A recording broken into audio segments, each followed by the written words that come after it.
Well, hello, community. Welcome to another episode from both sides of the conversation. It is Tuesday, February the 6th, so you know what that means. We've got another fantastic episode of Hidden Gems, my favorite. I love Tuesdays for Hidden Gems, but of course, I am the voice, your brother Mark Scott, but I am not by myself. I am joined by my amazing co host, Miss Io White. Io, say something to the community. Good evening, everyone, and welcome to Hidden Gems, one of my favorite segments, of course.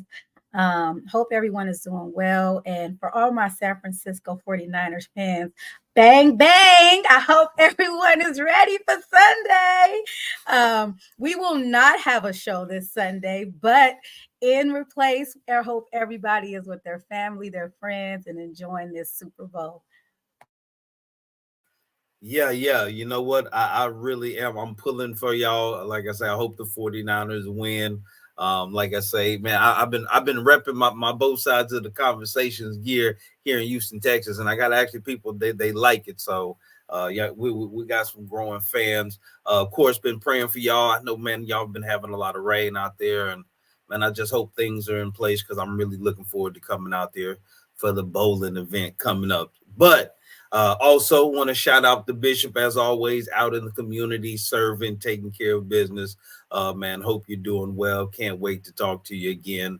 And we want to make sure, of course, we get you the news and all the events. So make sure we can get our amazing hidden gem up on this platform. I'm going to go ahead and get into the headlines. Let's get started. Our first headline coming from the world news reads Senegal postpones presidential election to December. Here's what you need to know.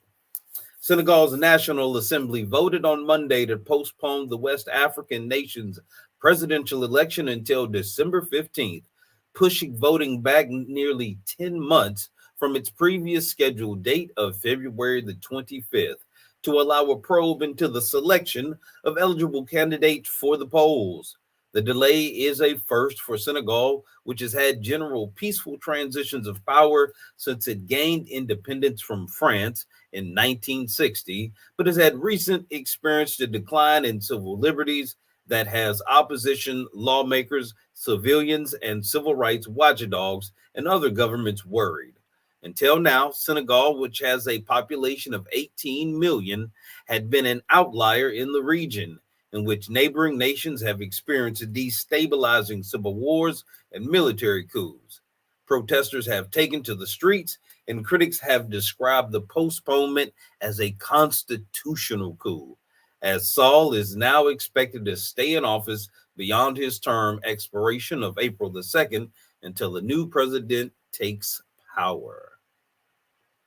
And in national headlines, Donald Trump does not have presidential immunity and can be prosecuted on charges of plotting to overturn the 2020 election. A U.S. court has ruled Mr. Trump has claimed in the landmark legal case that he was immune from criminal charges for acts he said fell within his duties as president. But Tuesday's unanimous ruling in Washington, D.C. struck down that claim. It is a setback for Mr. Trump, who has for years cited presidential immunity while battling multiple cases. We cannot accept former President Trump's claim that a president has unbound authority to commit crimes that would neutralize the most fundamental check on executive power, the recognition and implementation of election results. The three-judge panel from the U.S. Court of Appeals from the D.C. Circuit wrote in its opinion. It added, for the purpose of this criminal case, former President Trump has become Citizen Trump with all the defenses of any other criminal defendant. And in state news, psychedelic mushroom therapy could be legalized under new California bill. A pair of California lawmakers introduced a bipartisan bill to allow people 21 and older to consume psychedelic mushrooms under professional supervision as part of an agenda to tackle the state's mental health and substance use crises. It comes after Democratic Governor Gavin Newsom last year vetoed legislation that would have decriminalized the possession and personal use of several plant based hallucinogens, including psychedelic mushrooms. It was the first time for the proposal by Democratic Senator Scott Weiner made it through the legislature after years of stalling. Now, Weiner has teamed up with Republican Assemblymember Marie Walden on a proposal to allow participants to consume psilocybin, the hallucinogenic component in what's known as psychedelic mushrooms, under the supervision of a licensed therapist. The bill also would include ditryptamine, or DMT, MDMA, and mescaline. And also, in state news, governor deploys 120 CHP officers in response to Oakland's alarming crime increase. The California Highway Patrol is sending 120 officers to Oakland and other parts of East Bay as part of the Governor Gavin Newsom is calling a targeted crackdown on criminal activity, including vehicle theft, retail theft, and violent crime.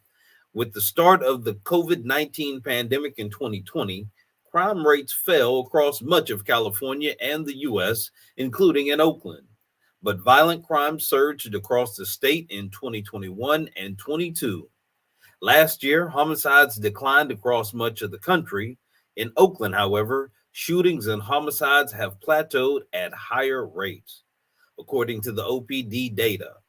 The property crime in Oakland, especially commercial burglaries, car break-ins, and auto thefts, have recently exceeded pre-pandemic levels, and the CHP effort will involve using license plate readers to spot stolen vehicles, police dogs, and air support to track vehicles and people fleeing the police. And that is going to do it for the news. Sister Aya? Boy, oh boy. I got to follow that up. Well, in lighter news, we have some great events going on in the community, so I'll get right into them.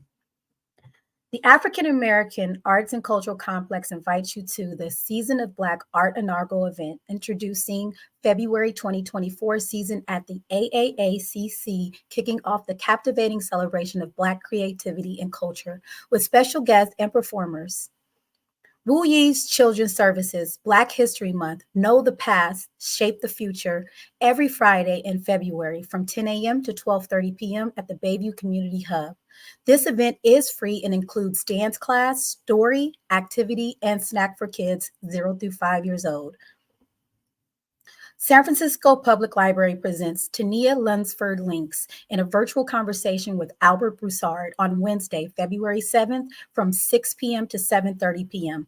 The discussion centers around early African American presence in San Francisco. Black Star Rising's Freedom Academy is accepting registration for San Francisco Unified School District's 8th grade students only for Saturday STEM and culturally relevant engineering concepts programs on Saturdays from February 17th through April 20th from 10 a.m. to 12 p.m. noon, at San Francisco Unified School District's iLab. The deadline to register is February 7th. Black History Month, February info sessions with guest speaker Golden One Credit Union on February 8th from 11 a.m. to 1 p.m. at APRI Learning Center back door. Save the date. San Francisco Water, Power, Sewer, SECC, and San Francisco OEDWD, invite you to celebrate Black History Month with us February 8th from 6 to 9 p.m. at the Southeast Community Center. Join the San Francisco Public Defender's Office for a community budget presentation on February 9th from 12:15 to 1:15 p.m. at the San Francisco Public Defender's Office. Register to attend via Zoom or in person. San Francisco Brown Bombers host the 2023 awards banquet to celebrate 24 years of excellence on Friday, February 9th from 6 to 8 p.m. at St. Mary's Cathedral. 2023 rostered participants and 2 parents may attend for free. It is $10 additional for each guest. Come join US4US for their R&B Valentine's Day party on Saturday, February 10th from 12 to 3 p.m. at the Southeast Community Center. This event is benefiting our senior citizens community. San Francisco Ocean Ingleside Lions Cup presents a student speaker contest on Saturday, February 10th from 10 a.m. to 1 p.m. at the Ingleside Branch Library. The topic for the 2023 to 2024 contest is For a Better World. What would you change? Save the date for Quiche Cares, third annual Give Back Day on February 10th from 11 a.m. to 3 p.m. at the Ruth Williams Opera House. Register to provide resources and or volunteer. SFHRC and Partners presents Drum Beats, Heartbeats, Communities as One 2024 with SETI X, Kippy Marks, and Lion Dance Me, and Dania Dance and Drum on Tuesday, February 13th from 5 to 8 p.m. at the San Francisco Public Library.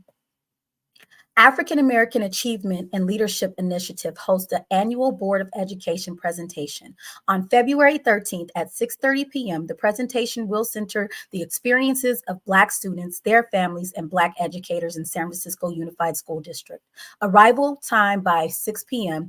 is suggested, and in-person public comment is greatly needed and appreciated. Project Glimmer hosts Empower Hour series with Charles Schwab on Thursday, January 25th through February 15th at 4 p.m. via Zoom. Register at the link below. The San Francisco Alliance of Black School Educators presents the annual African American Honor Roll celebration on February 16th at 5:30 p.m. at the Chase Center. Mr. Predictor Live and Unplugged presents the 30th anniversary celebration with Selsky, aka Two Took, and special guests on February 22nd at Brick and Mortar. Tickets are $30 online and $250 VIP tables include 4 drink tickets. Mo Magic will host the Renaissance Black and White Ball on Friday, February 23rd from 5 to 7 p.m. at the Forum Hall, USF in San Francisco. Third Parent Family and Youth Services will host the Financial Literacy Workshop Series on Friday, February 23rd from 5 to 8 p.m. at the Google Community Space. This is a free event and is for high school students. Registering is required. The YMCA and DKI invites you to the Black History Parade and Community Party on February 24th. The parade starts at 11 a.m. from the Bayview Opera House and ends at the Southeast Community Center.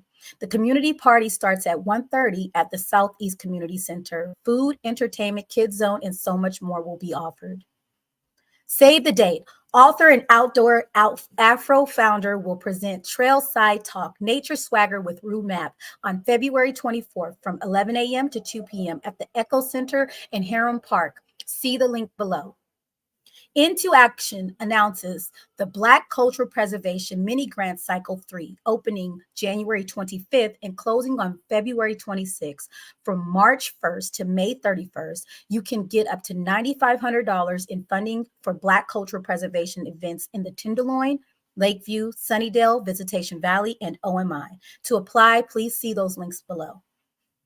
New Doors presents a 6-month paid internship that includes supportive services, skill building workshop, and pays $19.44 an hour. The next cohort begins February 27th, weekly training on Tuesdays and Thursdays from 1 to 4 p.m. Legacy African American Support Group is a safe space for African American caregivers to discuss relevant topics and life challenges. They meet every Wednesday from January 24th to February 29th from 6 to 8 p.m. via Zoom. Gift card certificates will be given upon completion. 5 key schools and programs will host the Introduction to Google Workspace workshop series on Tuesday, February 6th through March 5th and Thursday, March 7th at the Southeast Community Center. Mornings and afternoons are available. The National Coalition of 100 Black Women San Francisco presents the 19th annual Golden Girls Hats and Gloves Tea on March 9th from 12 to 3 p.m. at the Fairmont. Because Black is Still Beautiful and Stand in Peace will host the Harriet Tubman Day Brunch and Underground Shiro ceremony on Sunday, March 10th from 11 a.m. to 2 p.m. at the Southeast Community Center.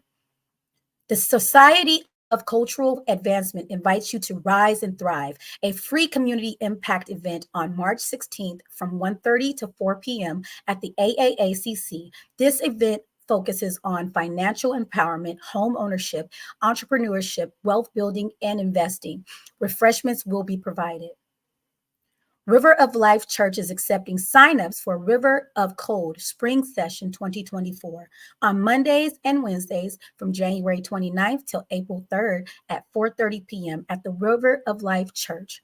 Learn computer skills, coding, building engineering, YCD, bridging the gap, and Bay Area Desperados presents WAGA 19, the War Against Gun Activity 19-year-old anniversary, on Saturday, April 13th from 10 a.m. to 5 p.m. at the Bayview Opera House. All ages are welcome to enjoy live entertainment and food. Save the date. Hip Hop TV presents the first annual Fashion and Art Gala 2024 in honor of Chantel Herndon on Saturday, April 27th from 6 to 9 p.m. All proceeds will go to Chantel's children. The neighborhood of Chantel was one of our members, and we lost her later last year. So please sign up for that. Sorry. The Neighborhood Emergency Response Team is offering full training from March 26th through May 1st. 9 a.m. to 1 p.m. at the San Francisco Fire Department Division of Training. Tickets are available at Eventbrite. Come out for Estate Planning 101 with Housing and Economics Right Advocates on the second Thursday of each month from February 8th to June 13th, 12 p.m. to 2 p.m. at the Booker T. Washington Community Center. Registration is required. SOA presents City is Mine Technology and Sports Camp. Camp is scheduled April 2nd through November 26th. They're from various times and various locations for ages 7 through 16. See the link below. APRI is hiring a community innovation lab site manager to apply. See the link below. Kids in the City presents Hair 101 workshop on Saturdays from 1 to 3 p.m. at the Chase Center.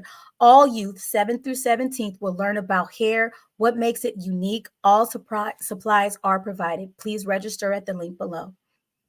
SECC invites you to join us at the Hungry Cafe from 8 a.m. to 4 p.m. for the co-working eatery and social space with delicious bites and local coffee at the Southeast Community Center. SFOEWD and Renaissance Entrepreneurship Program Center are offering business support services for small businesses, entrepreneurs in Bayview and Fillmore, San Francisco. The Dream Team invites you to buy, sell, trade, side swap, and co-sign. All sneakers here are sold below market rate.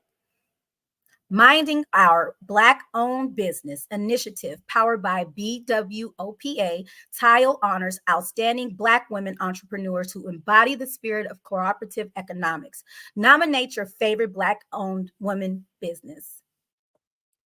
DKI announces the Senior Home Repair Program with an up to $50,000 forgivable loan to low and moderate income seniors and or disabled homeowners residing in the historical distressed and underserved neighborhoods in San Francisco. The San Francisco Human Rights Commission has regular bi-monthly commission meetings on the second and fourth Thursday of each month at 5 p.m. in the City Hall Room 416. You can also attend via Zoom. Fathers to Founders hosts child support clinics every Tuesday and Wednesday from 11 a.m. to 2 p.m. at 232 6th Street. Receive essential guidance on child support debt reduction, resolving driver's license holds, pursuing custody of your children, and establishing visitation rights. For clinic appointments, call the number below. DKI announces the Down Payment Assistance Loan Program. You could receive up to $500,000 for down payment assistance, up to $30,000 for closing costs, and connect with housing counselors, lenders, and realtors. Walters Wellness Groups invites you to Sip and Paint Center every first, third, and fifth Friday, where you can unwind and set the tone for your weekend. Fueled by tea, creativity, and grounding, hosted by Dr. Kathia Walters and the Walters Wellness Group. Join Fathers to Founders for Fatherhood Reimagined Therapy group sessions held every Tuesday night, 6 to 7:30 p.m. ongoing, beginning from last year, October 24th at 232 6th Street in San Francisco. There will be food served at each session. For more information, please see the link below. APRI is hosting youth workshops offering job referrals, resume building, skill building, internships, professional networking, and community service hours at 1301 Evans Avenue in San Francisco. To schedule a Zoom or phone appointment, please see our link below. Come out to Fillmore's Friday Night Market every Friday from 4 to 9 p.m. on O'Farrell Street between Fillmore and Steiner for live music, barbecue, soul food, frozen desserts, retail vendors, games for kids, a dominoes tournament, prizes, and entertainment. Vendor booths are available. The new vaccination site offers the COVID-19 booster and the monkeypox antiviral pill. Thursday, 1 to 5 p.m. at 330 Ellis Street, as well as Saturdays, 12 to 4 p.m. at 1221 Mission Street. The community living room open all day, Monday through Fridays, breakfast from 9 a.m. to 12 p.m., and grab-and-go lunches from 2:30 to 3:30 at City of Hope Cafe, 750 Ellis Street in San Francisco. The San Francisco Office of Financial Empowerment announces Smart Money Coaching, which provides free confidential one-on-one financial guidance. The program is available to anyone living, working, or receiving services in San Francisco in English or Spanish, with additional translation services as requested. The Bayview Collective and BSOTC are calling all Bayview community members to help shape the future of our community together. The Bayview Collective is conducting a survey to tap into the heart of our district, you. Your insights will directly influence the initiatives we undertake to enhance the quality of life in our vibrant community. Take the survey at the link below. Be a mentor in the San Francisco Unified School District. Join SFUSD's school-based mentoring program, Mentoring for Success. Sign up to volunteer as an individual or group mentor district-wide. Volunteer at the link below.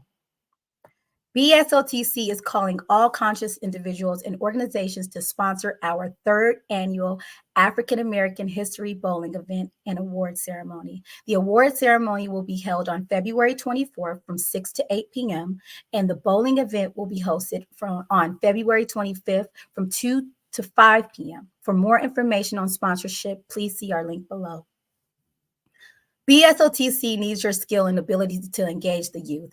We are looking for community members to participate in basketball and recreational activities and be mentors to our youth on Saturdays at the San Francisco Juvenile Detention Center. Stipends will be paid. Would you like to promote your business, nonprofit, or community impact?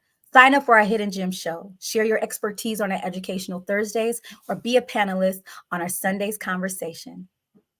Keep up with both sides of the conversations, latest shows, community outreach events. Follow us on all social media platforms. You can also subscribe to our newsletter at bsotc.org. BSOTC welcomes individuals who are interested in giving back to their community to join us as volunteers.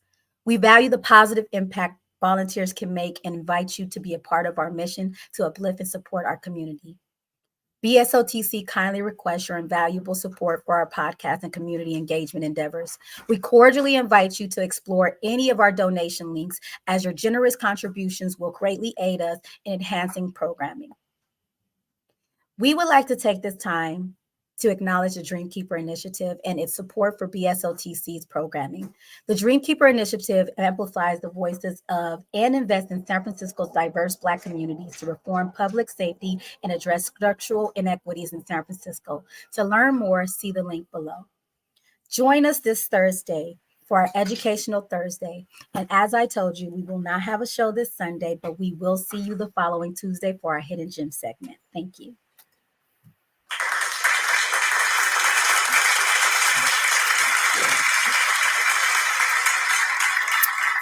Sis, let me tell you this here. Community, I got to be honest with y'all. having the pleasure of working with some people, you see certain things behind the scenes. I know how dedicated, how hard Sister Io works at really just doing her best.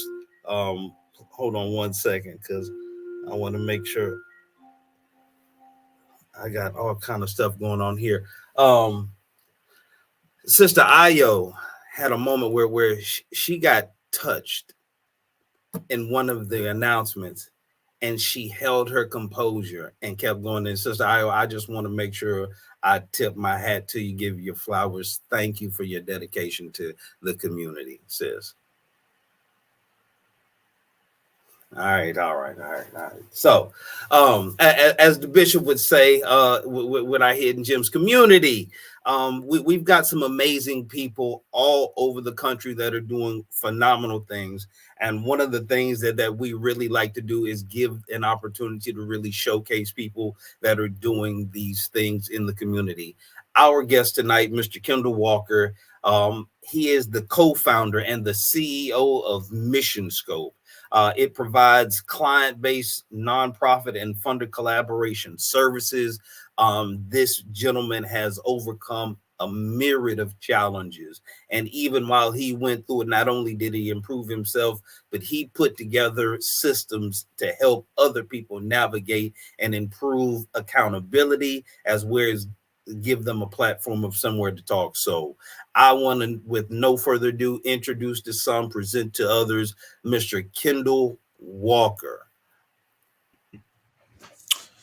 Good evening, everyone. How are you doing? Fantastic, Brother Kendall. Again, thank you for joining us here on both sides of the conversation. Please tell the people who you are, what you're about, tell them your story, and then we'll definitely have an opportunity to have a little conversation afterwards. First, I want to thank you, both sides of the conversation, for having me on. Second, I would like to say sorry for y'all loss. I see that it hit you, but like Mark said, you just kept rolling, and see that y'all took it hard. So definitely sorry for your loss. On that note, um. just a little bit about myself. Kendall Walker, as Mark said, co-founder of Mission Scope, CEO, and basically, I'm formerly incarcerated. I happen to do 14 years in New York State, where I'm originally from. And while I was incarcerated, of course, it's not the easiest of things, but I was able to utilize some of the best resources that prison had to offer while incarcerated. And I was able to receive a college degree through a college named BPI, Bar Prison Initiative. While I was enrolled, um, they happened to give us computer science classes. And that was very interesting. So, I started taking the classes and started to learn computer science while I was incarcerated, to catch up with technology and being away for so long, we were still using cassette tapes in there, to listen to music. So, technology was not really a thing in there. So it was just interesting to just be exposed to that. And as I came out here, I always wanted to use those skills to help people or to make a change. And that's how me and my team came up with Mission Scope. And what is Mission Scope? Mission Scope is basically a client-centric software where clients who receive services from various nonprofits can be able to grade the services through our star rating system, and also will be able to share their experience that they had with the organization. Now, I want to say that we're not just looking for bad experiences. We want to know who's thriving as well, so we could be a guide for, case managers or, people that's trying to help others, to guide them where they will get the best services. And this was inspired, as I spoke to Mark and Io before, myself and others, when we went to services for nonprofits, there are nonprofits who actually did right by us.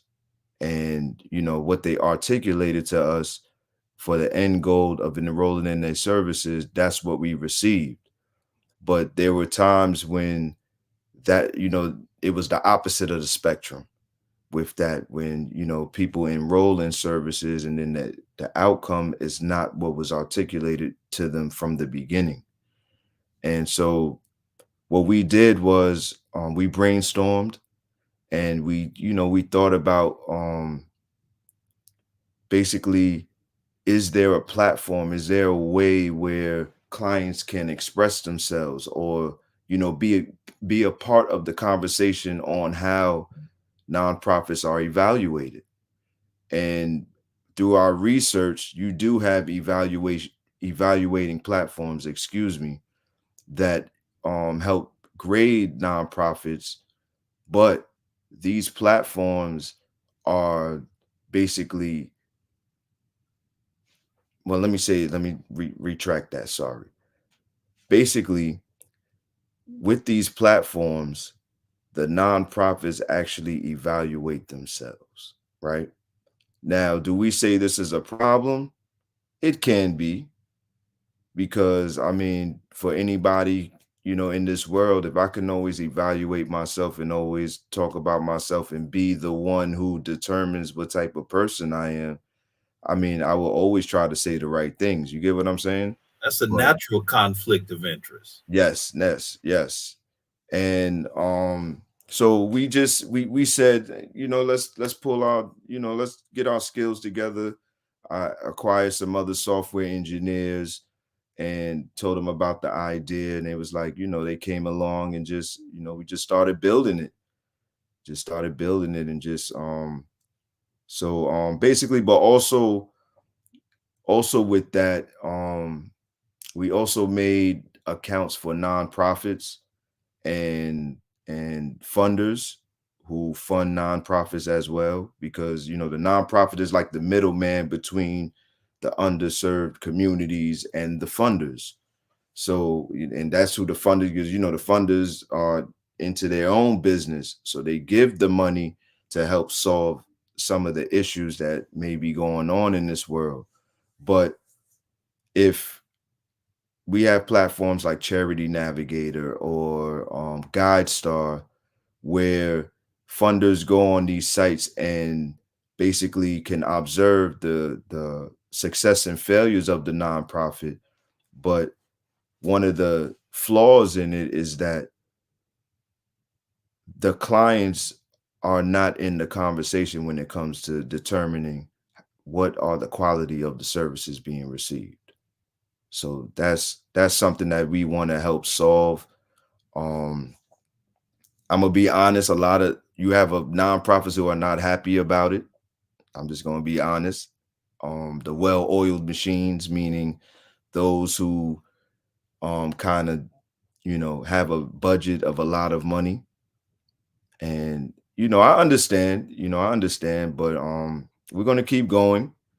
Everything is not an overnight success, but we're here for those who have received services from nonprofits. So for those listening, if you receive any type of services from any nonprofits, when it comes to, you need employment, you need housing assistance, you needed some type of treatment, it could be drug treatment, mental health, or healthcare, things like that, you could go on the site and you can actually grade these services with our 5-star rating system. Also, you could share your experience. And like I said before, if it was a good experience, share it. Let us know that this nonprofit is thriving, so that, more people can know and that they could get more clients, because we know that they're doing the right thing. But for those who didn't thrive like that, we want to know about that too, because we're not here to tear them down. We're here to help them improve. So now you could look at things, because how can you, it's like going to the doctor, right? And you don't walk into the doctor's office, he just says, here, just take this, just take that, just take this. No, he has to listen to you. in order to treat you. So, let the clients, listen to the clients, let them, they will show you how, how they can be healed or the assistance that they need and things like that. So that's my spill. So let me ask you, I know you're on the East Coast. Yes. Is this open to statewide? Is it, all over? How can people access it? So say we are in San Francisco, California. Right. We are a nonprofit organization. If people wanted to gain access to give us a rating or, say where we can improve or just to give us a great review, is it just for the East Coast or is it, for both sides? So at first we started, we wanted to be nationwide, right? We do want, hey, all right. How you doing, John? What's going on, good brother? Hey, how you feeling? We do want it to be nationwide, but at times you have to scale. Sometimes you don't want to spread too wide and then things just start crashing in on you. So we wanted to first start on the reentry level, right? For formerly incarcerated. And then, then we wanted to start spreading out, from state to state. But definitely California is big on our list right now. It is big. California, also Texas, because these are places where, you have a large population, and these states do have a very large number of nonprofits that are supposed to assist underserved communities. So yes, they can go on there and give a rating if they want to.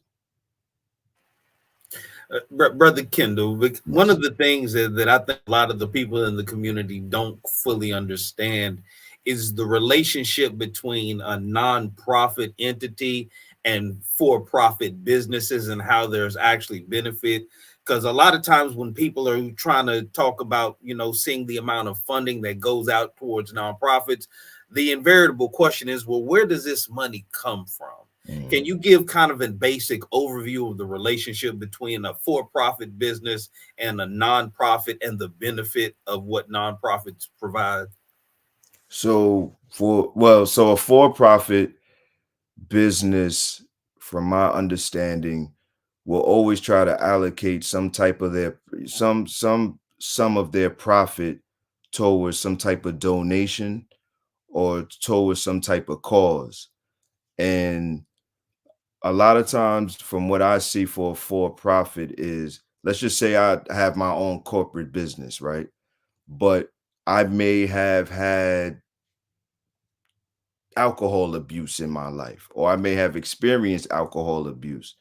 So as I gain these profits, I will probably look for nonprofits who are striving to help these issues. And then I would give then I would help fund this nonprofit in order to help, some of the experiences that, I may have went through. So I see that because when we, like I said before, nonprofits are here to solve problems, right?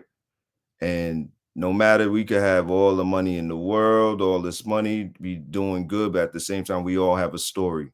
We all stumble somewhere. We all had an addiction. We all had, it may not have been drugs or alcohol, but it was something that was tearing us down mentally and spiritually, so that's a connection I see with a lot of for-profits and nonprofits, if that answers the question.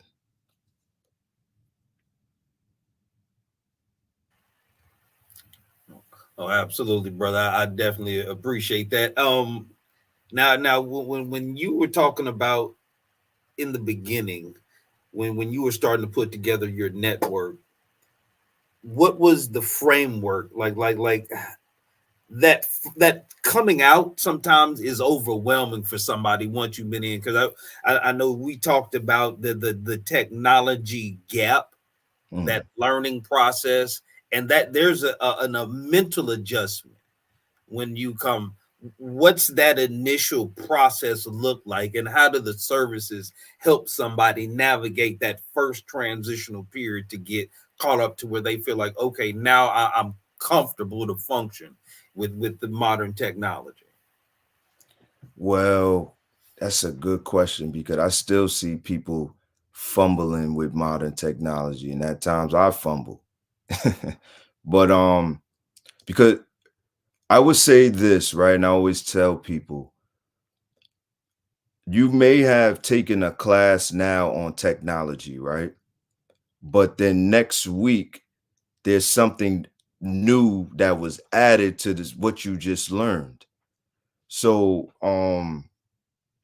one so what I tell people is that you have to learn the basics of email, right? Because the email system is very, very important to anything that you do out here, right?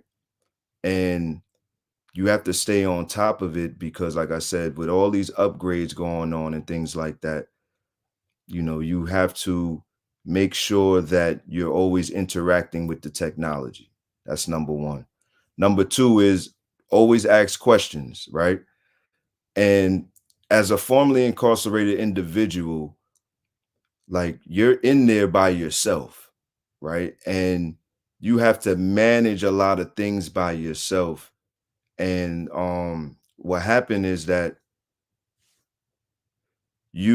what happened in the process is that when we come out here, it's like we ask for help, but then at the same time we're scared to ask for help.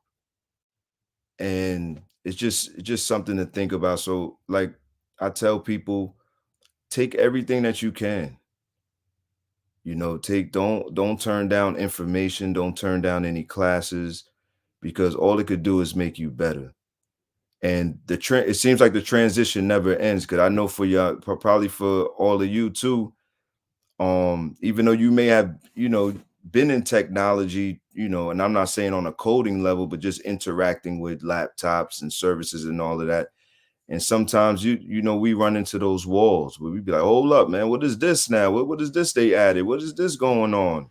And Hey, then, hey, brother, when AI first came out, I actually used it and wrote my first book for tech sales. Like mm, again, I've worked with through a temp agency because I transitioned out of transportation into sales a few years back, and I just took all the different stuff I learned, used Chat GPT and AI, and kind of helped structure and actually put together all my stuff and put together my first book and self-published it on Amazon. mm, So I learned how to do that by watching videos on YouTube. So one of the things that I learned to help, because I've talked to a few brothers that were in like me, because again, everybody got family people we know. And I tell them like this here, like you said, business email, get comfortable doing emails with business. Personal stuff, you keep that in a text message. And if you real close, those are the people you make phone calls to. Say social media, I say you watch that stuff, but don't get involved on social right. media. Just kind of watch what's going on. That'll give you the pulse of the mindset of what's out there. But say those are just your basics. Don't get too fancy. If you don't need it, don't buy a bunch of extra features. As long as you can make an email, because you can conduct all your businesses via email, and you can text who you need to text and call who you need to call. Social media is just entertainment, and that way you can get comfortable and caught up in a couple of months, because ain't too much new changing in the world. It's just how people are communicating with technology is just changing. I agree. I think that information is your best collateral. Um, so making sure that you are up to date with things. I, for one, am not very tech savvy. My son teaches me a lot. Thank God for our youth. But to gain access and to make sure that you are getting yourself out there to the public. Like, I know, like you said in your introduction, that when nonprofits, they kind of control the narrative when they're doing these surveys and speaking about themselves. Accountability is lacking when it comes to that. So with your platform, do you want it solely the feedback, solely based on the reviews from the citizens, or do you also open that for nonprofits to give their feedback and reviews on themselves? We actually haven't opened it up for nonprofits to give feedback on themselves, but we're looking for in the near future maybe that we can have a portal where the clients and the nonprofits will be able to communicate with each other on the site. So due to the experience, maybe the client may have a question or is inquiring about something, and then the nonprofit will respond to it. You get what I'm saying? To see how they're willing to solve the problem or things like that.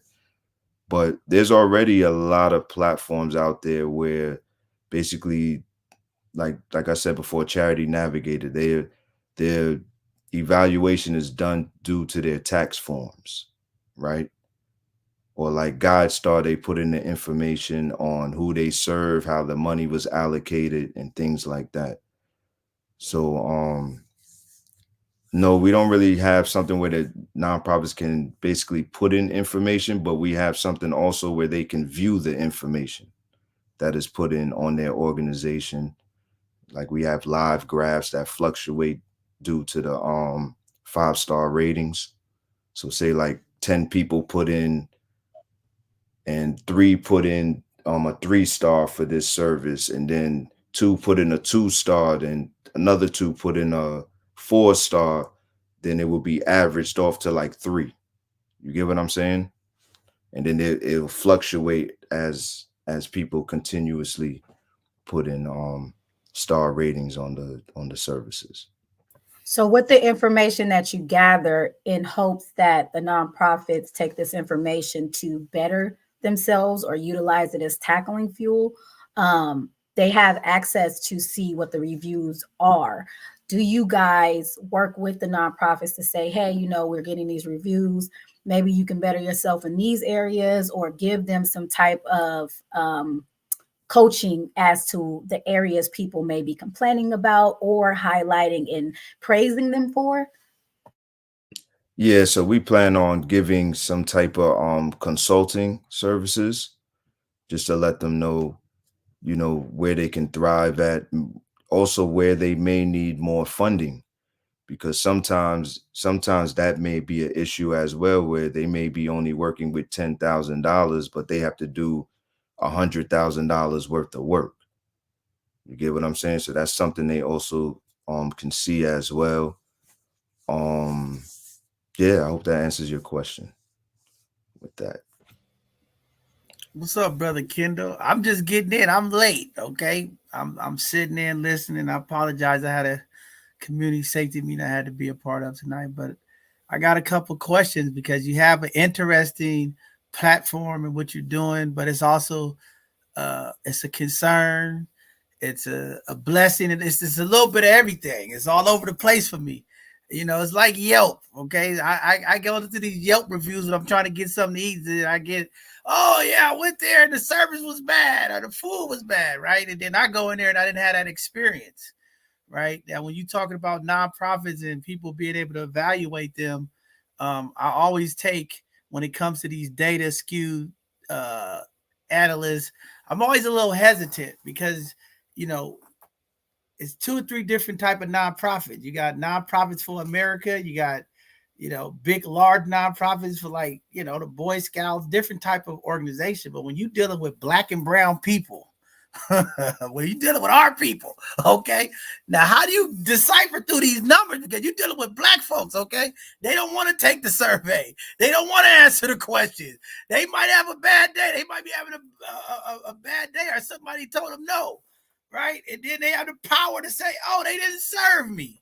How do you data? How do you skew through that stuff to find out what's good, what's bad? How is it working when you rating? I agree with you. In California, Texas, New York, a lot of nonprofits, you know, I'm in agreement. We got too many nonprofits. How do we like create conglomerates or have multiple larger organizations to put a bunch of the smaller ones under? I just think, you know, we do have enough problems that impact us in community. And yeah, the nonprofits are there to help deal with social issues, to fill in gaps that government can't. But we also know that those, a lot of time nonprofits are put in positions to not excel, overachieve, or really have the impact that's intended, depending on, you know, what political parties in office, what political agenda is going on for cities and states. So how do you decipher through that with the program that you all needing? You know, I think there is things that you can find in organization structures and the foundations of organizations to find out, hey, they might need technical assistance, capacity building dollars to enrich the programming. But then it's like, how do you decipher what works and don't work, right? Because we got a lot of people out here that's doing work and don't have impact. We got people out here that's having impact, don't get the funding and the support. And that's always a challenge. And then, you know, we have all of the stuff that goes on in community to build community, because I think all of it has a key role. And when it comes to data, I'm always like, you know, I always tell these people, I'm in all these meetings about data, quantitative and qualitative data. And I'm just like, listen, the data can say whatever it want to say. When I drive down the street and I see black folks still on the corners, not in, how is your data catching that? You get what I'm saying? Because my people still doing bad. We got all these people that come in here and they put up their nice PowerPoints with all the graphs. Yeah, we had 3,000 people we impacted, and then we got all these jobs. And then we look down 90 days after they've been employed, they fired. But they already got the data out. Oh, we hired 500 people, and in 90 days, half of those people are already, you know, fired and looking for work again, or didn't even make it through the probation. So, you know, I think the way we look at data, just it really has to be, and that's why I said this is like a Yelp model. You know, it's kind of hard because people get knocked in different areas. But how do you feel about that? I know I said a lot, but how do you feel about what I'm saying? Or you think I'm off the rails? No, nah, not at all, man. Definitely not off the rails. I mean, that's something we all have to consider. And that's a question that I'm always confronted with. But the question that I ask, especially nonprofits, when they ask similar questions like that, is, well, the data that you put in on yourself, is that all correct? You get what I'm saying? So you're evaluating yourself, and you're going to put certain type of information that is going to hurt your funding or help your funding, right? That's number one. Number two, I understand about sometimes the accountability is on the clients. And I understand that as well. And like you said, with like black and brown people, sometimes, you know, they just want to go off the hinges and just, you know what, I'm going to try to mess this operation up and all of this stuff because they didn't get what they wanted. And probably they did receive what they wanted and didn't. But as we observe the data, we could kind of track down, you know, the best to our ability, a pattern of, you know, wow, whoever's putting in these reviews is something ain't right. You get what I'm saying? And then we'll filter that out. But it is difficult with data. You are right. Data is a difficult thing to really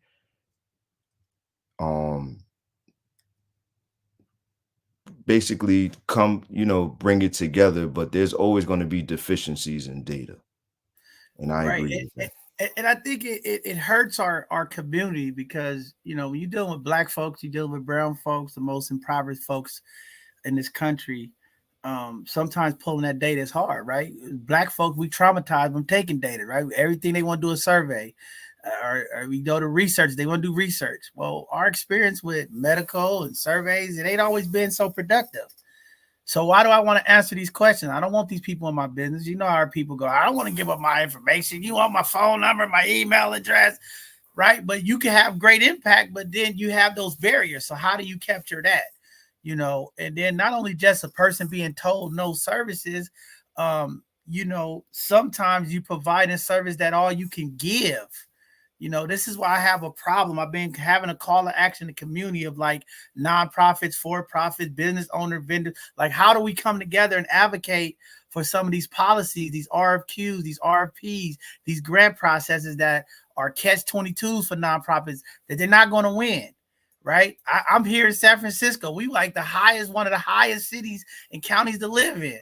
Okay, we got people out here giving out $25 gift card. You can't buy nothing for a $25 gift card, right? So if I'm serving somebody that's unhoused and I say, here, man, I want to give you a $25 gift card, they looking at me like, Bishop, what I'm gonna do with this? I can't even buy nothing on the subway for $25, right? So then it's like, how do our policy and our grant processes for funding, how do we offset that and change that for what the current times is?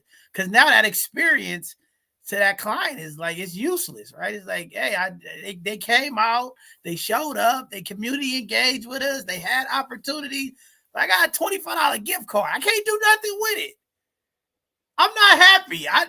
But the nonprofit is, hey, they checked their boxes, right? I did my community engagement event. I gave away gift cards for the survey. I can't even do nothing with it. Why would I fill it out? It's a waste of my time. You get what I'm saying? So like, I don't give out $25 gift cards. I don't even do it. I might have less participants than other organizations, but I gotta serve people in a way where they can at least feel appreciated for the process. I don't want to come to my Black folks in the community. Hey man, I need to do a survey. Get these folks downtown. They want to get this data about Black folks. They want this research on Black folks, and they got $25 for you. Hey man, I'm going. I'm about to go down the street. Now, you come up to them and it's reasonable. Hey, man, you know, $50, $75, $100. I only give out $100 gift card. I'm like, it costs too much in California, okay? I'm giving out $100, okay? So you want to do these surveys? You know, I've had research folk, different people reach out to us to do this. Oh, man, that's a lot of money. We can't do it. I said, well, wait a second. You want to come research my community? You want my people to give up their blood? That you want them to be a part of your research? I said, if you get this research and you discover, you make a breakthrough and you get a Nobel Prize, how much is that to your university? Billions of dollars. So you mean to tell me you want to take all my people DNA, all their information, do all this research and data on them for an opportunity for you to make $50 billion, but you complaining about the participants only get $100 or a hot chicken meal? Like, they got to stop playing with our people too. So you got to put something in there in y'all data to where when y'all evaluating these nonprofits for service and what they can do, you got to look at the capacity of like what they can do. A lot of these nonprofits are failing because they don't even have the capacity to actually do what some of the foundations, researchers, or city departments is even asking. Right? And now, as a nonprofit, I have to compete with the city. So you write a review on me, pour on me. I'm a nonprofit. Oh, he didn't do this. He didn't satisfy the people. And I got to compete with the city. You know what's going on right now in our city? You got nonprofit mental health providers, okay? They got funded to do mental health services. They can't even find a clinician to hire here in San Francisco, right? And then the city departments, they got job opportunities. They looking for mental health folks to do services. So now you got two entities competing. The city and county, they're trying to hire professionals to do mental health services. You got nonprofit providers trying to do providing services. How does that work?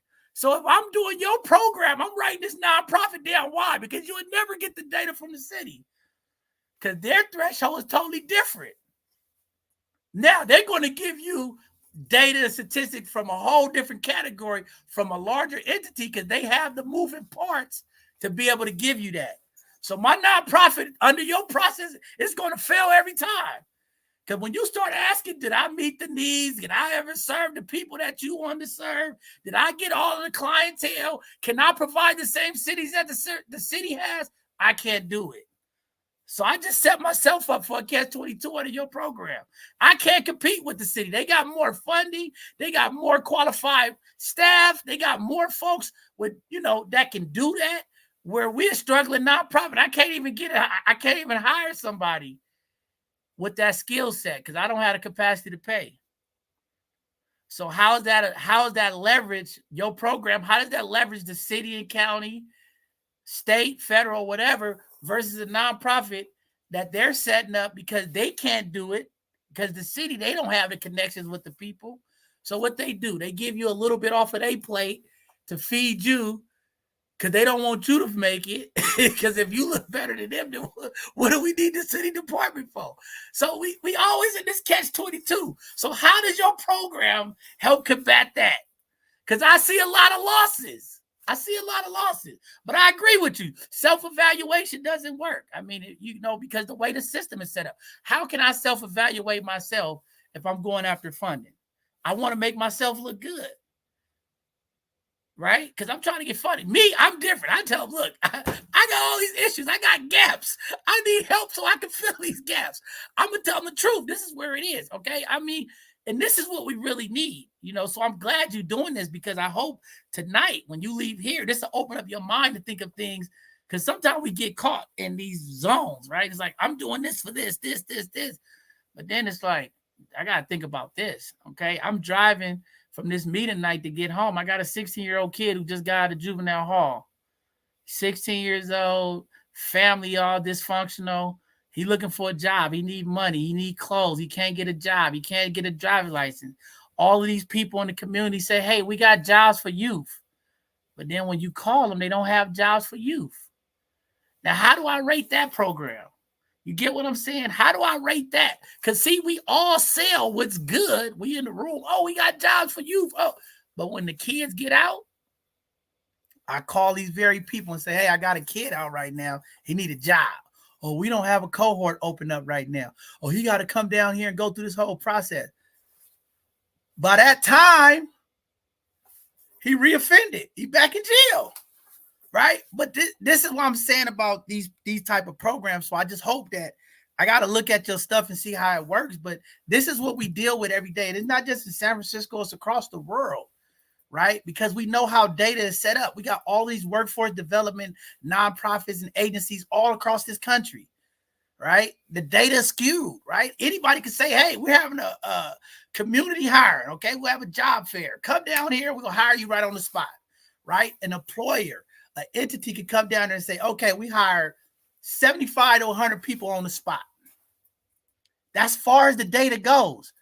In 90 days, that 75 people could be fired. Nobody knows. But that nonprofit or that entity got the claim like, hey, we hired 500. We gave 500 people jobs or we gave 75 people jobs.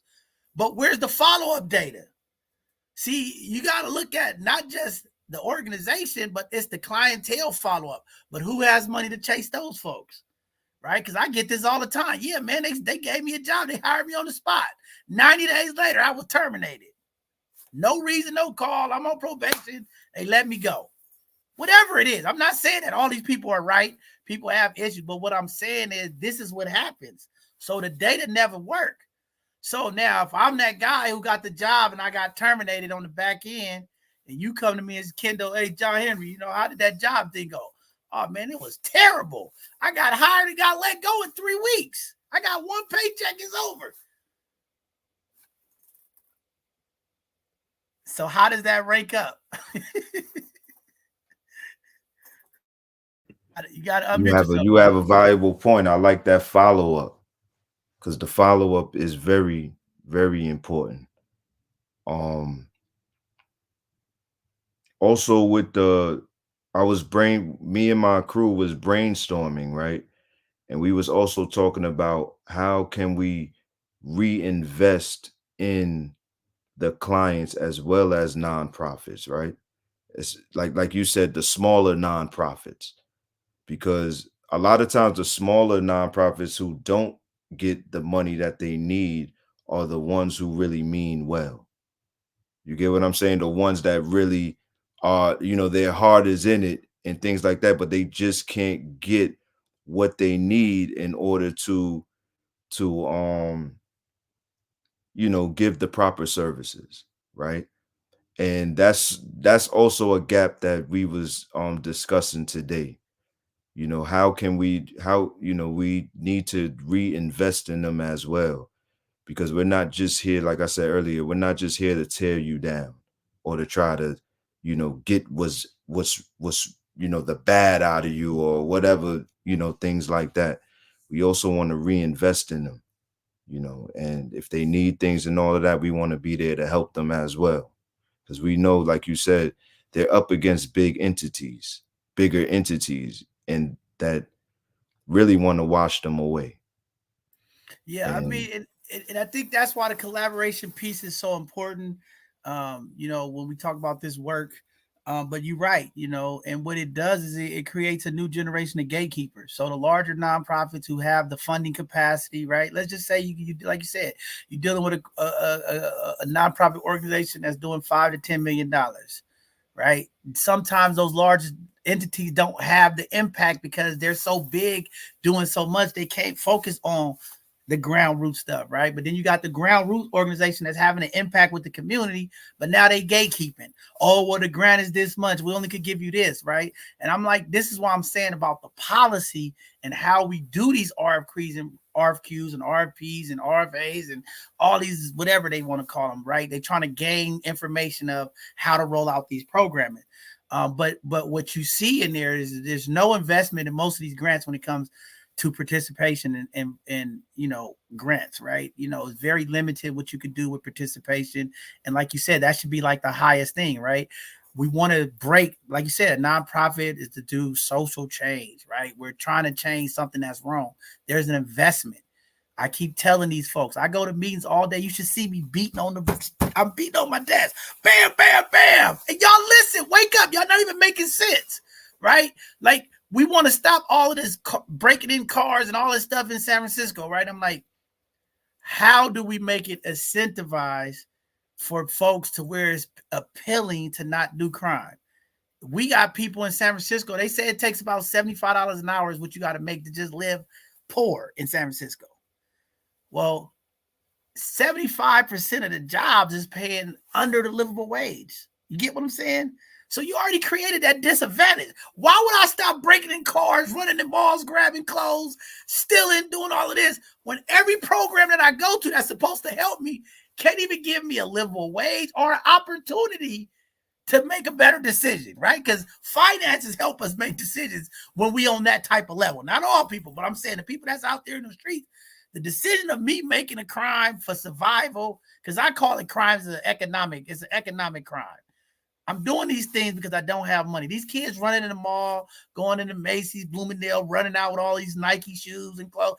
It's economic. They're doing it because they financially whooped, right? And we don't create enough careers for young Black and brown people in this country, right? We'll give people jobs all day. You hear people, oh, we're going to create jobs. This is why I get mad when people say that. I don't want jobs for my community. I want careers. The difference between jobs and careers, a career is something you could go anywhere, any state, take that skill and do something. A job is something anybody can do. We can eliminate jobs, right? You see right now what's going on in the tech industries all over America. Google, everybody laying off all of these jobs because AI can take over. Career, a little bit different. We got to think about these because these are folks who actually can make change in different ways, right? Now, we talk about the programs that we deal with here locally, these jobs that they're talking about. Most of these people are like holding traffic signs, picking up trash on the street cleaning, like stuff that anybody could do. But when it comes to like technical skill trades, things that's a little bit more advancement in careers, there's not a big investment in that, right? And I think this is one thing that the unions do have. I don't care if you for unions or against unions, but the apprenticeship model works, right? People have to be paid, educated to learn at the same time. I keep selling these high school teachers and principals and these departments when I'm in there, right? How do we get kids back invested in education? You got to pay them. I'm sorry. Just what it is. See, when they talked about reparation, I said, you got to first figure out how to pay kids. We have created a problem in this country that young Black and brown kids are so far behind. Yes, they need education because everybody want to talk about education. I said, yeah, but they got mental health. They got childcare issues. They got housing issues. They got food insecurity issues. How am I supposed to go back to school and finish high school or go to college and I got all these issues over my head? So we have to create something that would allow young people and adults, because I mean, this young thing is I got to stop saying young, because I'm seeing folks 30, 35 still having trouble to transition into the career markets and to make a livable wage. So how do we create a model across this country? It's not just San Francisco, but we need a model across this country where young adults and adults can actually learn and earn. That's the only way we gonna keep. We got single mothers out here. I need daycare for this mother. She like, I want to change, but I can't. I'm single. I got nobody to watch my kids. Okay. If I don't earn money, I got my rent due. If I don't earn money, I gotta feed the babies. Now the kids is out here doing stuff. So how do we create that bubble? Like apprentices do, right? Like I'm in the trades. Okay. You come in, you start off as a pre-apprentice. Oh, we'll pay you this much money. You're going to work in the day, go to school at night, or go to school in the day, work at night. But it's a collective approach, right? This is where nonprofits, city departments, cities and counties could come together to create this hub of wealth and wellness to advance the community if we're truly about community. But it's going to cost. Like I said, we spend all this money in prisons, $90,000 per inmate a year or more, depending on what state you're in. How do we create a bubble to invest into our community to combat the crime? Because I guarantee you, if you tell young people they can make X amount of money to go to school, their families have an opportunity to make, earn, and learn, you change the dynamic of the community. I'm not taking that risk. I got a job. I'm going to school. I'm learning. Now I can focus on school because I ain't got to worry about daycare. I ain't got to worry about eating and a roof over my head while I'm learning up the skills. And then you create an ecosystem where that person pays back. Okay, now you topped out. You did your 2 years of school. We helped you with childcare. We helped you with housing. Now you're making this $150,000 a year. Now, how do we leverage that and say, hey, now you got to give back to the next generation? You don't think young people say, hey, if I got to give up $10,000 a year, $12,000 a year to give back for a program that helped me to help somebody else? Now we're building community. Now, how do you rate them programs? You see what I'm saying? Now it's a different approach. Those numbers look totally different, but it's all about access to opportunities. And that's what I hope we got to create. But I think what you're doing is the right thing, because we do have to evaluate, but it can't be punitive. See, when we look at data is really punitive. A lot of times it depends on the user, right? And that's why I say, yeah, we always have the math say true statement of math. Numbers never lie, people do. That's true, but it's all about what you're using the math to math on. The data can make everybody look bad. Our data can make everybody look good. It's all about what are you trying to make your case for. But we got a case in this country right now. There's an issue with substance abuse. There's an issue with homelessness. There's an issue with housing. We have an issue with the advancement of AI, robotics, and technology that the American people are not advanced to. How do we bridge that gap so that when you do your research on how people serve, teach our elders, right? Because we got a digital currency that's coming. Money is going away in this country. Coins is going away. We got a generation of elders who don't have the technical savvy to do this digital online banking. How do we create that? Because that's the next disparity that's coming, right? All of the cyber attacks that's going on. How do we protect our elders and their resources that they work so hard for because they don't understand technology? How do we create those programs? How do we get the young people advanced enough to get in those type of jobs of cybersecurity so that they can protect our community? Then we can evaluate those programs and how they go. Pretty powerful stuff. I know I went on a rant there. That's me. I'm always going on. I'm blowing up the spot, y'all. That's it. The bishop is blowing it up tonight. That's beautiful, man. I like it because you have that fire, and you're very passionate about it.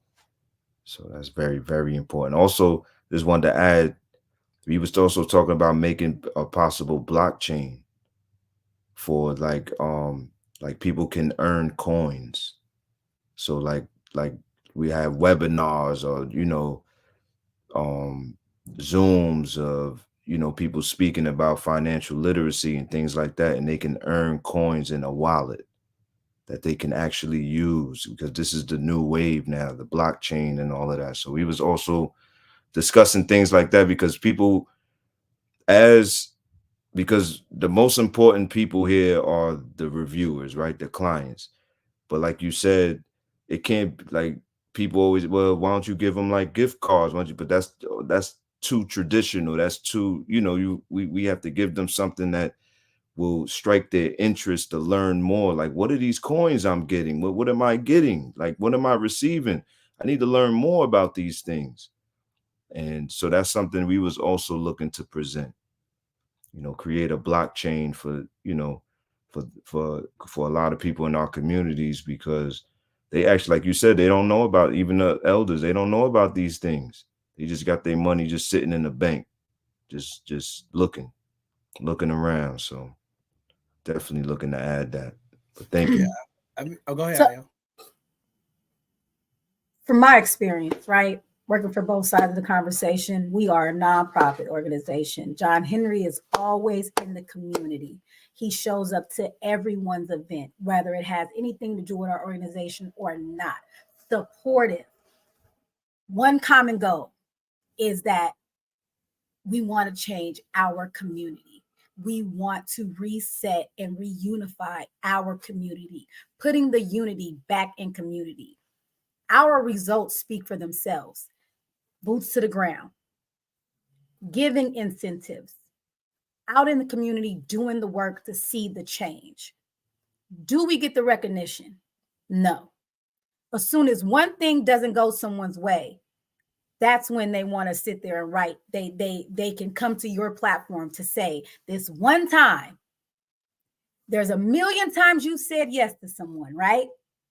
That one time you say no is when they choose to utilize their voice to say something negative. What is the filtering system for your program to say, okay, this organization is doing the work?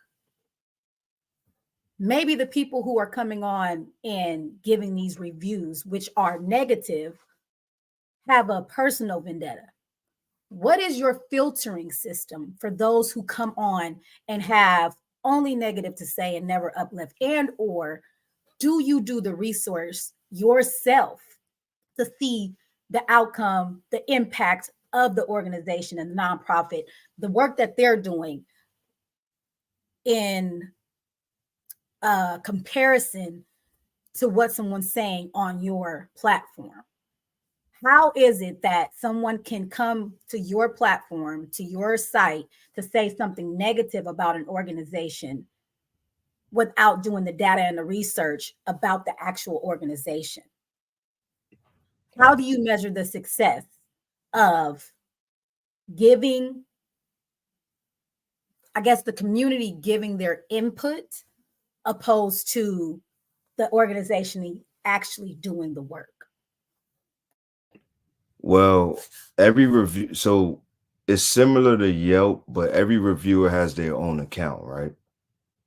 And so anytime they log in, they will see the prior reviews that they put in. And if all they put in is something negative, right, then we know that something is wrong with, what they're doing, or maybe there needs to be some accountability on their end. Right. At the same time, like, we don't just encourage when you feel something goes wrong. So when we're listening to people and they say, yeah, man, they helped me out with a job, well, you need to put that in there.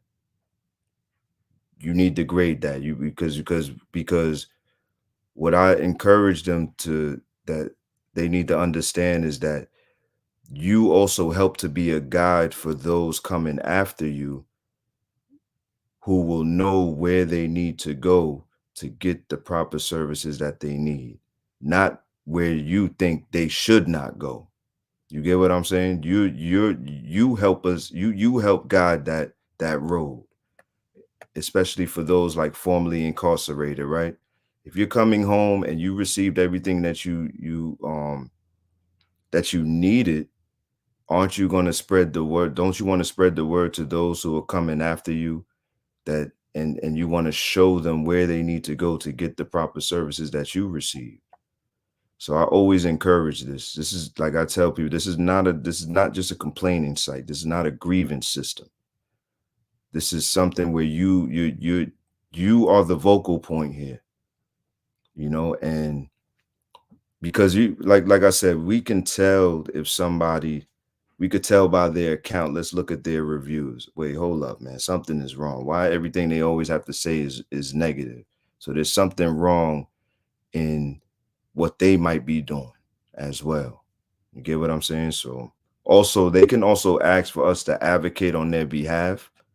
And then if the client does agree to that, then we can go there and basically, you know, talk to the organization to see what's going on and to get the story straight about that. So that's just something. I like that approach. You know, I mean, me, I'm big. I do assessments all day. I guess I got my own mission scope in my head, right? Because I got a big awards ceremony coming up, and people don't even know, right? I'm always doing assessment in the community. I work with all these nonprofits. I'm always in these spaces. I'm always in the community. And one thing that I've learned in this work, because everybody talk about the work, I pay attention to the people. You get what I'm saying? Because one thing about people that serving people with humility, compassion, people want to be around. That's the first thing about Black folks. I'm going to just tell you, wherever they don't feel comfortable, they ain't coming. I'm going to just tell you right now. So a lot of these people that say they serve Black folks, I just look at their service and I see, is it Black folks at their events? Do Black folks show up to the things that they support? That's what we're going to tell you. If people show up, it's something about that organization that people feel is genuine or it's a connection to them, right? Because that's just how we are. That's how Black folks are. We are from the show me people. I call them the show me people. If people feel loved, appreciated, and they feel like they are humans in the eyes of other humans, it's something about that connection you just can't break. Now, when I go to these community nonprofits, larger, we're just a small one. I go in there and I pay attention. Now, they don't even know I'm there doing an assessment of their organization. When I step in the door, are you friendly? Do you greet me? Are you open to the community, like you say? Because I'm from the community. So when I come in they build, I'm part of the community. Now, a lot of people know me. Oh, the bishop here, what's going on? But I like to see. I pay attention. I walk around. I listen to how people talk. I pay attention to their staff.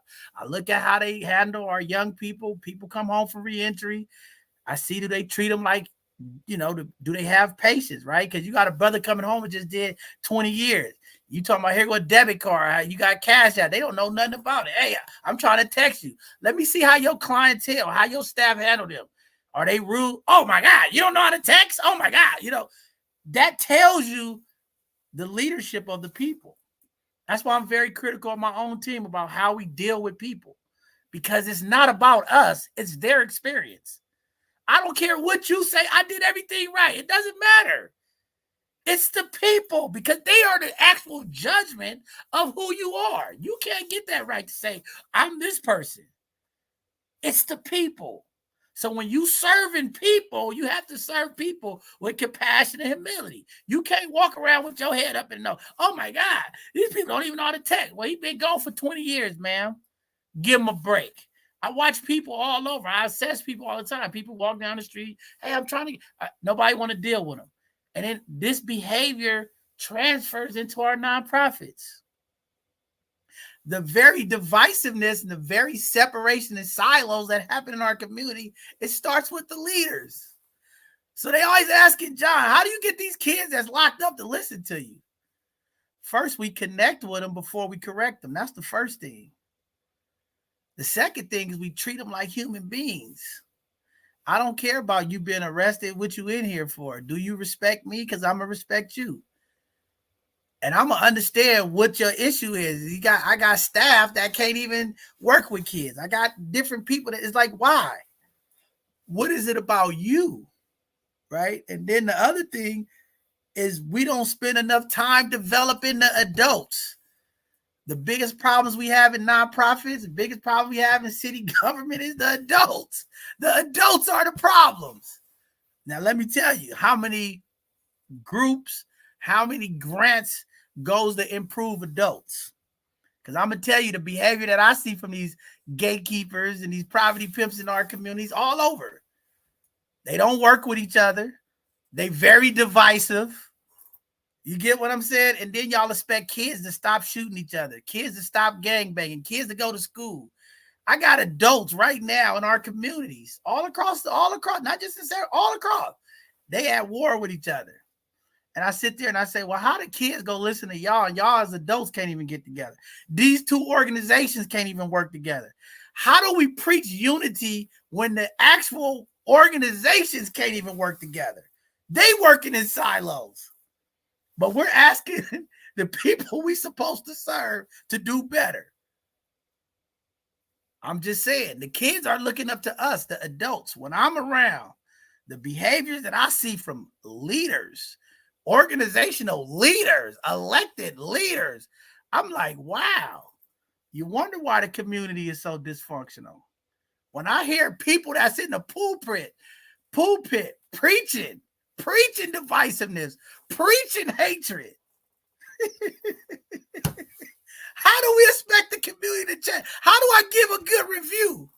I can't give a good review because our leaders, the very people that are supposed to lead the community, are dividing the community.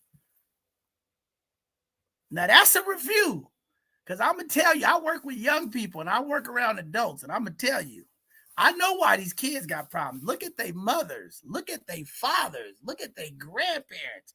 Look at some of their mentors. Look at some of their leaders. Look at some of their spiritual leaders. And then you wonder why this kid is dysfunctional?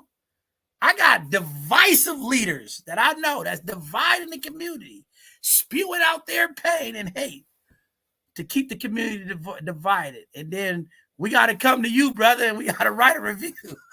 I don't think that review is going to be too good. You know what I'm saying? I'm just saying. I don't know, brother. This is where we at. This is the reality of the naturalness of the nonprofit complex sector that we dealing with in this country. Not just here in the Bay Area. I'm sure you see it in the East Coast. It's sad to see what's going on, and you wonder, like, why we can't move forward as community organization, community leaders. And there's nothing around us that says community. When the nonprofits don't work together, that's removing unity out of community. When the pulpit leaders and the churches, they can't get together, they're removing unity out of the community. When the leaders, the elected officials, when they can't get along, they're taking unity out of the community.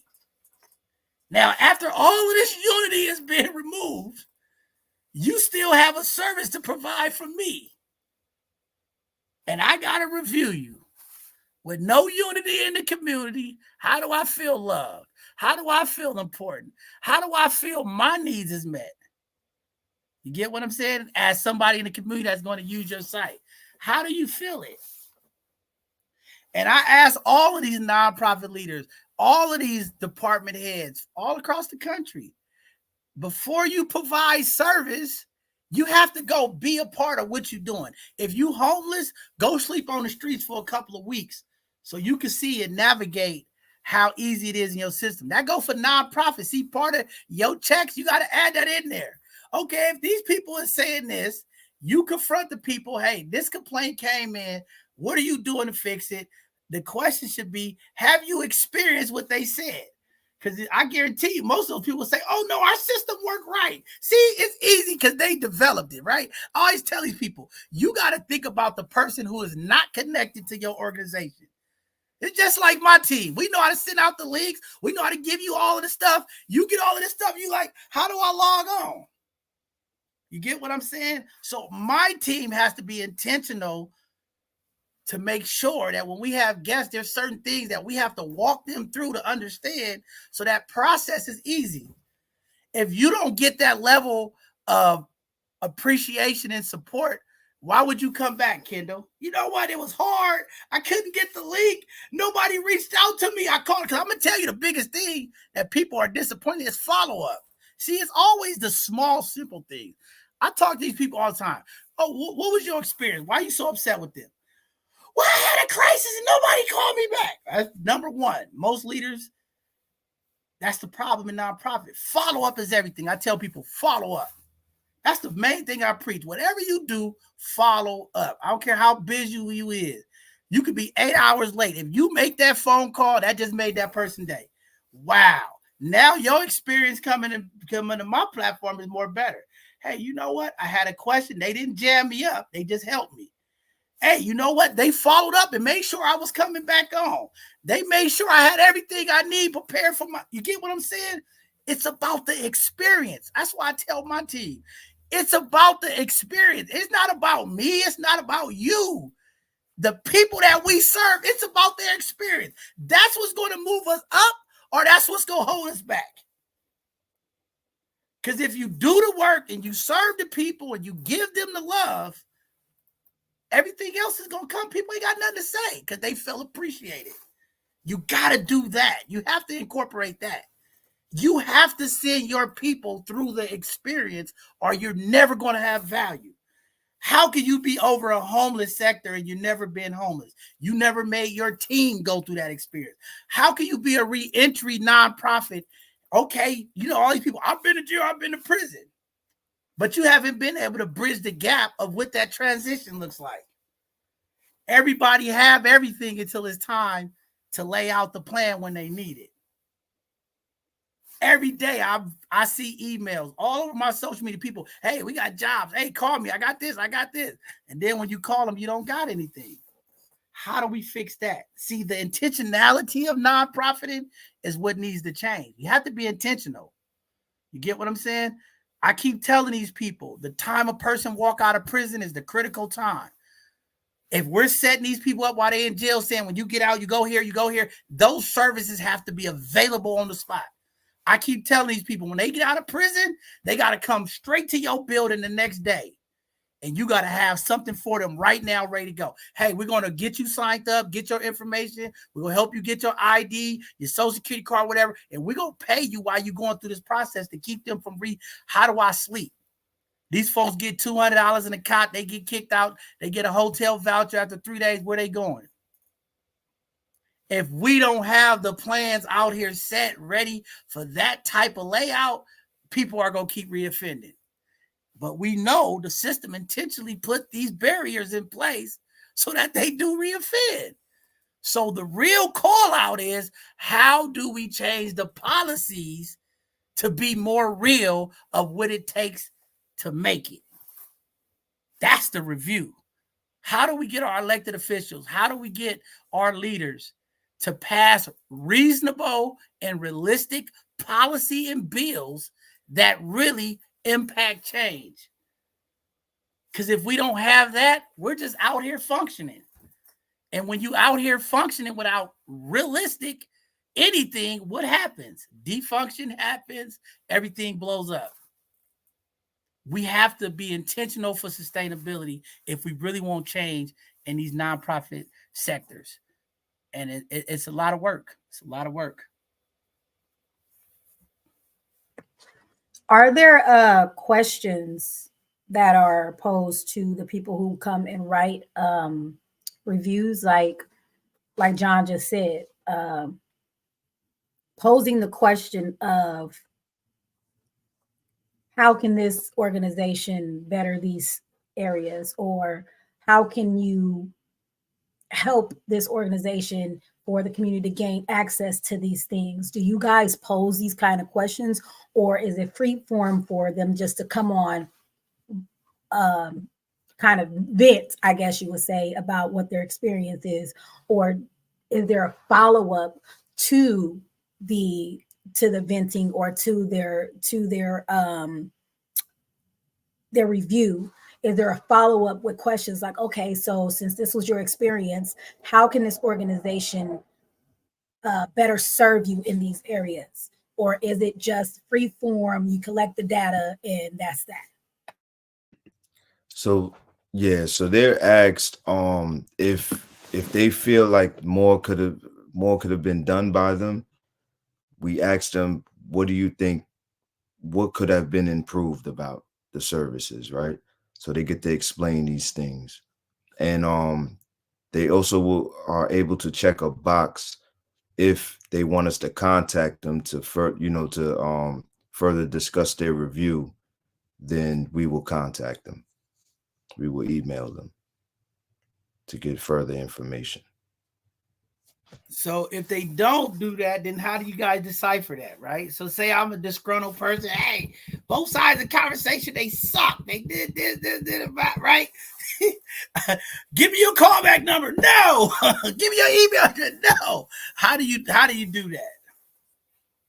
Tell me what that process looks like. You said how do we get their email number? What email. What does that look like? I'm coming in. You support me. You mission scope. I'm both sides of the conversation. I'm a client. All right, this both sides of the conversation suck. They said they was gonna do this X, Y, and Z. They didn't show up on time. They didn't give me what I need. They said they had this. I don't know. I couldn't get on the show. Nobody reached out to me. They just canceled on me. They're not a good program. This is not good for the community. What do y'all do? If I had to click on there, hey, Kendall, I don't want you to return my call. I don't leave a phone number or email. Like, well, what's your process? How do you go through? How do you decipher what's wrong with both sides? How do you tell me, all right, I got this complaint. I'll complain to you about all the stuff that we're not doing. Now it's me and you. I'm the executive director. You the CEO. Hey, brother Henry, what does that look like? Now tell me how that look like. I got a complaint. They didn't leave a follow-up number. How does that work? I want to see what does that look? You don't have to give me specifics because I know each situation is different, but what does that look like if somebody made a complaint and you're not able to follow up? What does that look like? Well, they have to leave their email regardless to get into the site anyway. So anytime they log in or sign up, they have to leave their email. So no matter what, we're going to have their email address.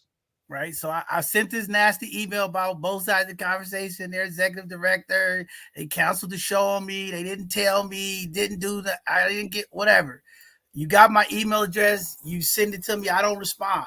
You got to address me. What does that look like? Address the reviewer or you. You can't get a hold of the reviewer. So now I'm the organization. I'm the leader of the organization. How do you approach me? Hey, John Henry, I got this email. They got some concern. What's like, how does that, I'm trying to figure out what does that look like from you as the person that took a review negative about my organization? What does that look like with the conversation? Well, first, there has to be an investigation, right? And we have to consider that because like we was talking about earlier with data, sometimes, a lot of people be in their feelings, and that is true. And connecting with the organization as well is a very, very, very important part of our work.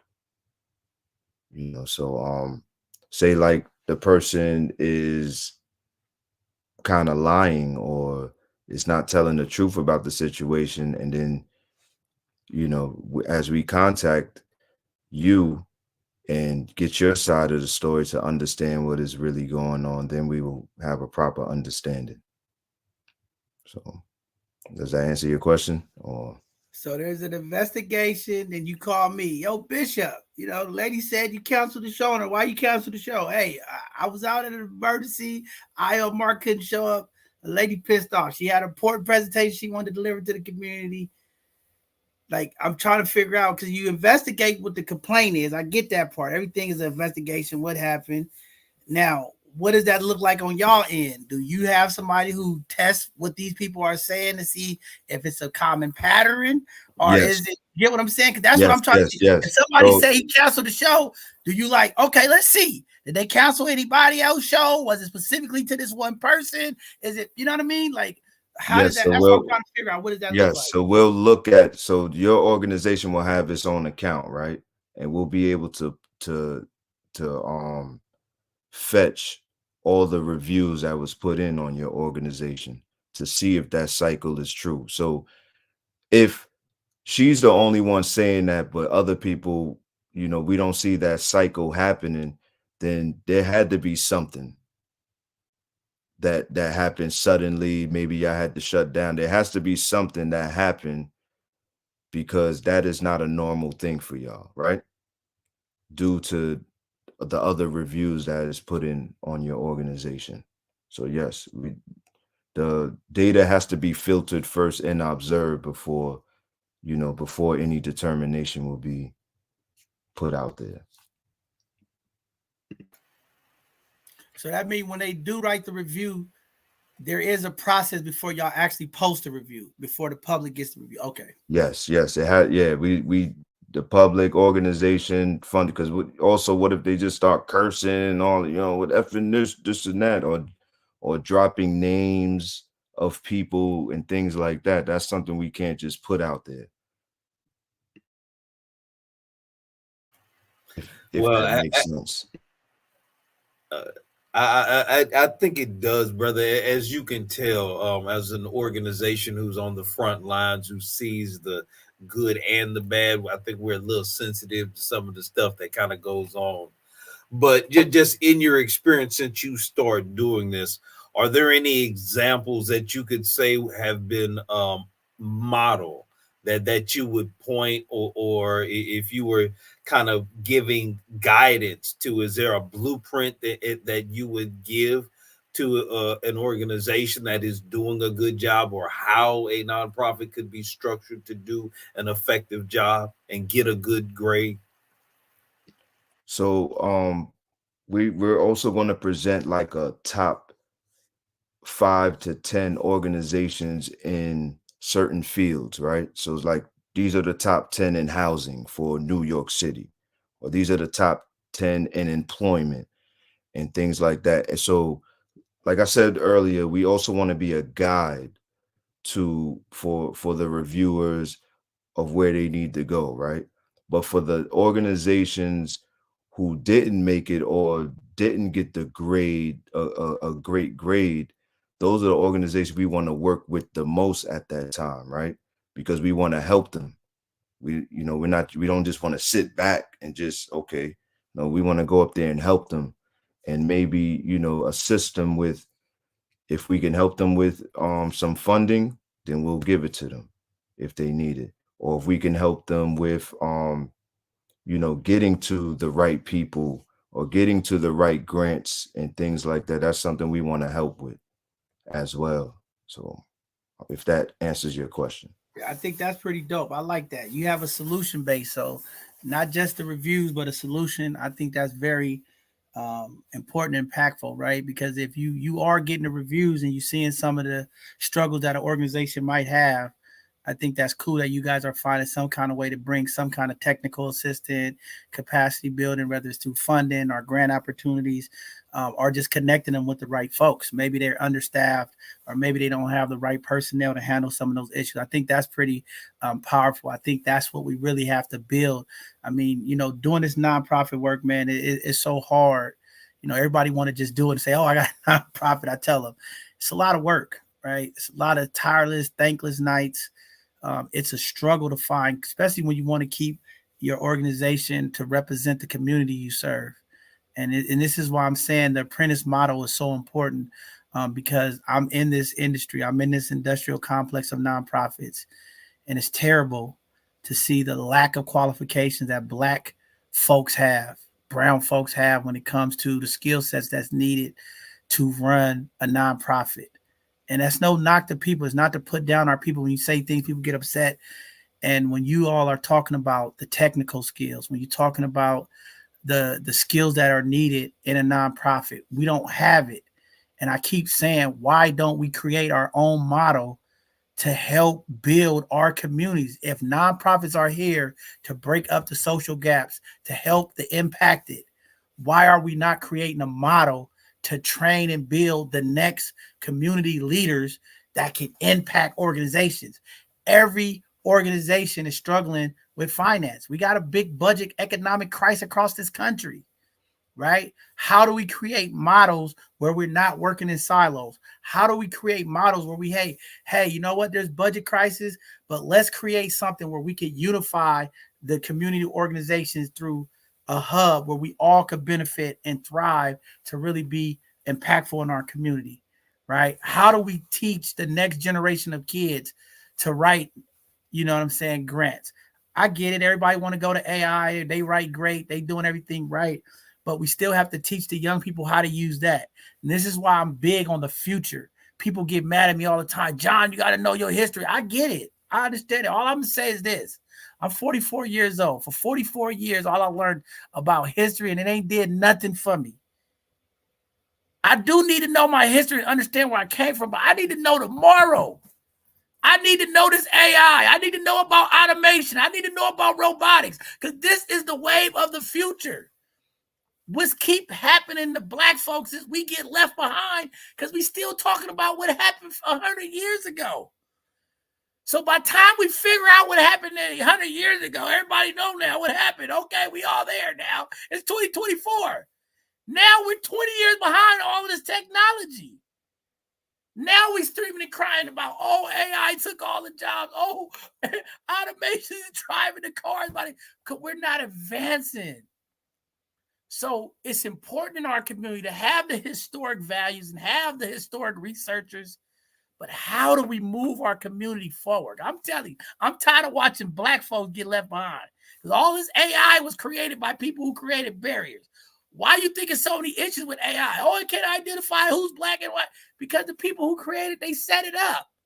See, they learned all of the stuff and then disseminated it. So by the time we figure it out, they already created it.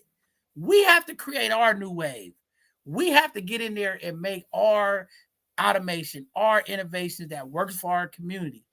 And one way to do it is through our nonprofits, through for-profits, through businesses. But we got to equip them and enhance them in a way that we are advancing it.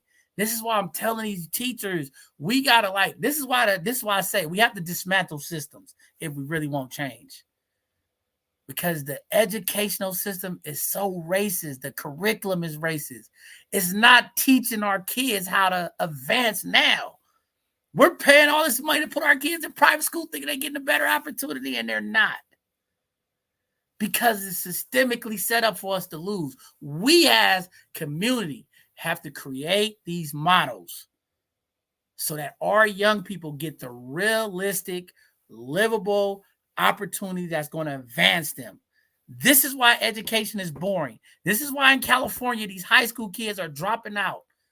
This is why it's not fun, because it's not related. People, John Henry, we learned about Thomas Jefferson. What does it have to do right now? I got to deal with Trump tomorrow. I got to deal with these politicians. What does that have to do with right now? So we have to create a new education model that's current, that's going to teach kids right now what's going to advance them right now, because we can't teach them what our mothers and fathers knew, because that's not what it is right now. We have to bring the technology to our classrooms. We have to bring the automation to our classroom. We have to bring the innovative ideals to all of our institutions to advance the young people. You talking about balancing the checkbook? My mom and them was on that. Ain't nobody doing no checkbooks right now. Cash App, direct deposit, ACH.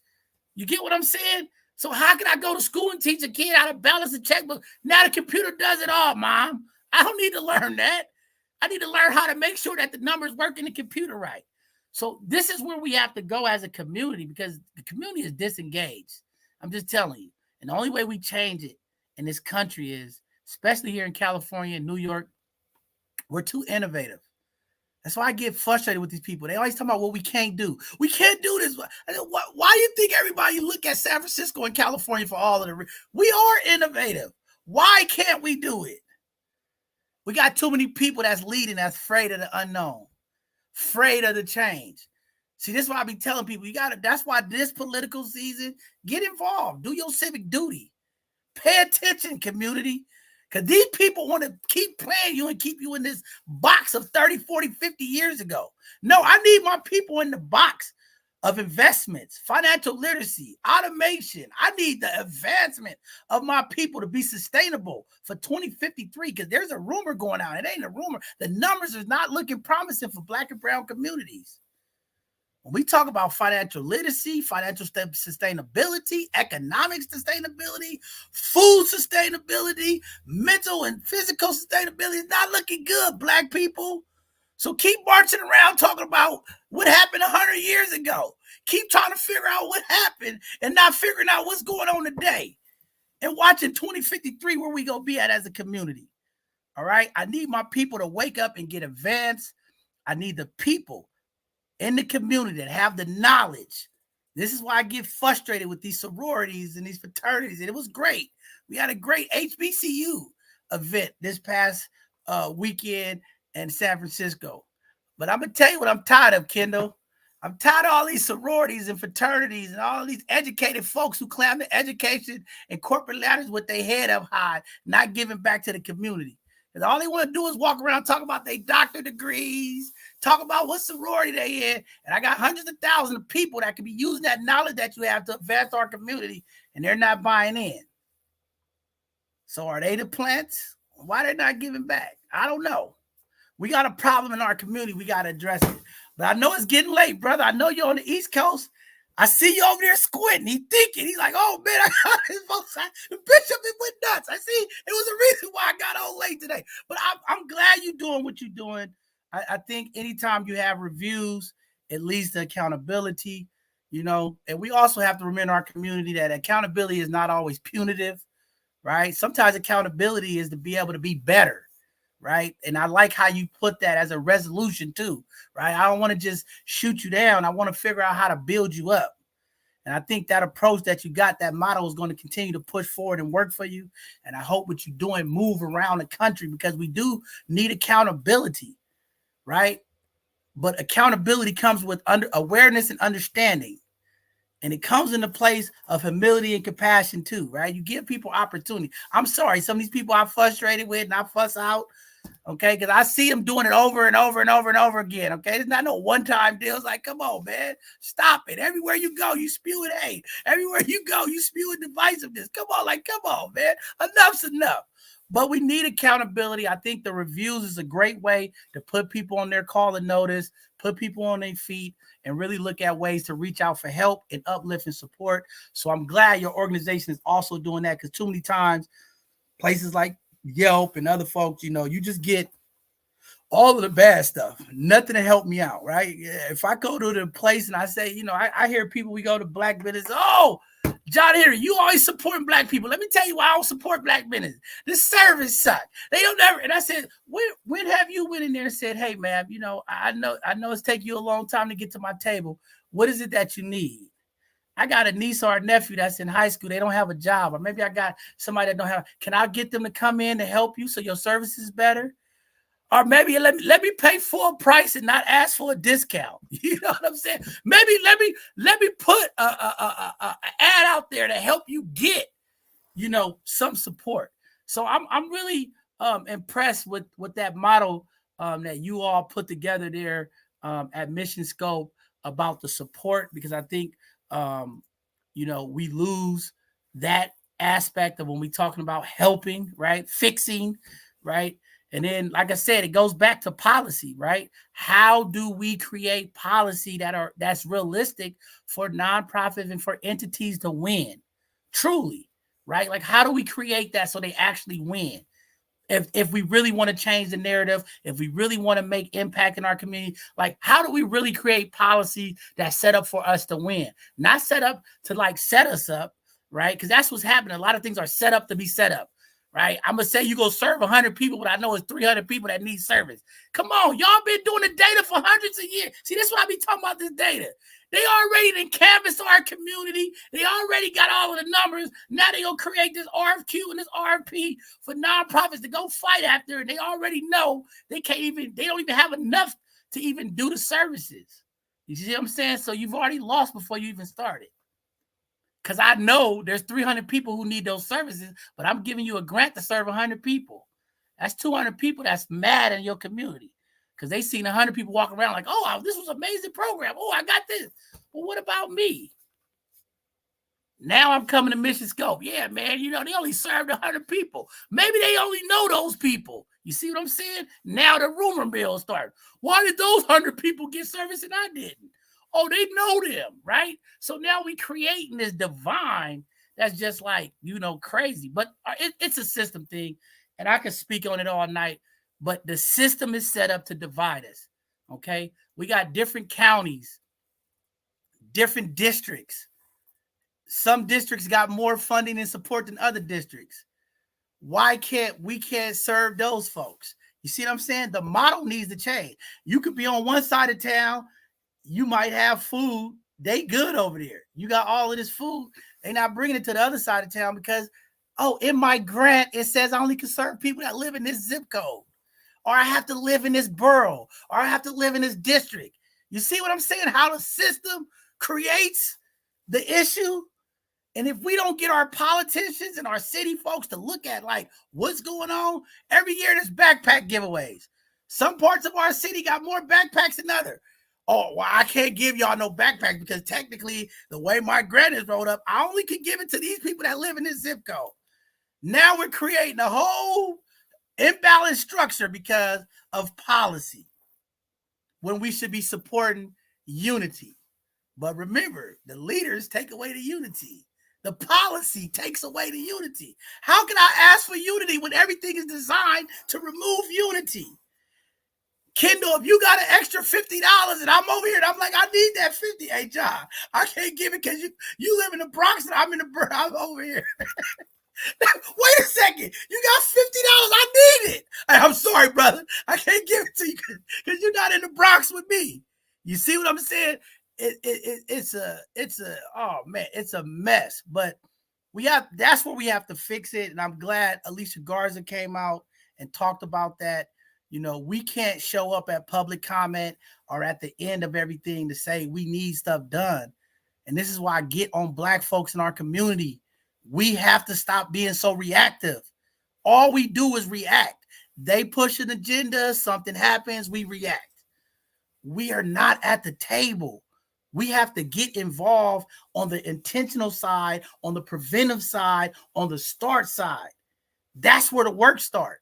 See, everybody want to react after the bill's been passed, the policy is in place. Now everybody want to be outlaws and go crazy and throw a tantrum. Well, where was you at the policy?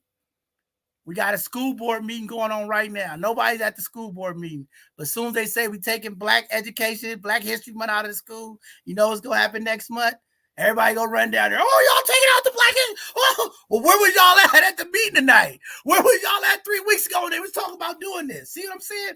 We cannot be the reactive people.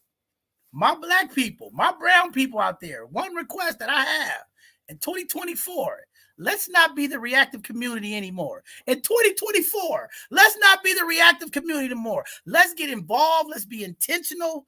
Let's work together and let's figure out the problems. Instead of moping and whining about what's wrong, let's come to the table so we can fix what's wrong so that we're not the next people having to deal with a bad review or some folks talking about you misappropriated or you didn't do what you were supposed to do. That's what's happening right now all across this country. So we got to fix that first. So I'm happy, Kendall, that you're here doing this work with Mission Scope. Very powerful stuff. I like that it's solution-based. You have something for folks. I want to see you continue to grow across this country because we need it. But again, as you continue to advance and work with these nonprofits, you know, how do we build them up? How do we build the next generation of young folks up to write grants, to create programs, to who have realistic understanding and not just doing it to get the grant? You see what I'm saying? The only reason why we get bad RFPs is because everybody writing that they can do it, right? Instead everybody said, no, this is not right. We need more than this, okay? Because I'm tired of it, Kendall. I'm fighting out here every day. I'm fighting for the brothers in the East Coast too, okay? I'm tired of us investing all these monies in consultants. They get all the money. They come in here, oh, we can tell you how to do this program. We'll tell you how to do violence prevention. We'll tell you how to do mental wellness. We'll pay them $800-900 an hour. We give them $5-10 million contracts. And then they come to the community for a brother like me and say, I need you to go mentor these unimaginable kids. Well, how much you going to pay me, Bishop? Oh, our grant only say we can pay you $25 an hour. Come on. You see what I'm saying? We got to change that model, okay? We got mentors. I hear all these women calling me, John Henry, where are the men at? Why are these men not mentoring? And I said, well, you need to go to your elected officials.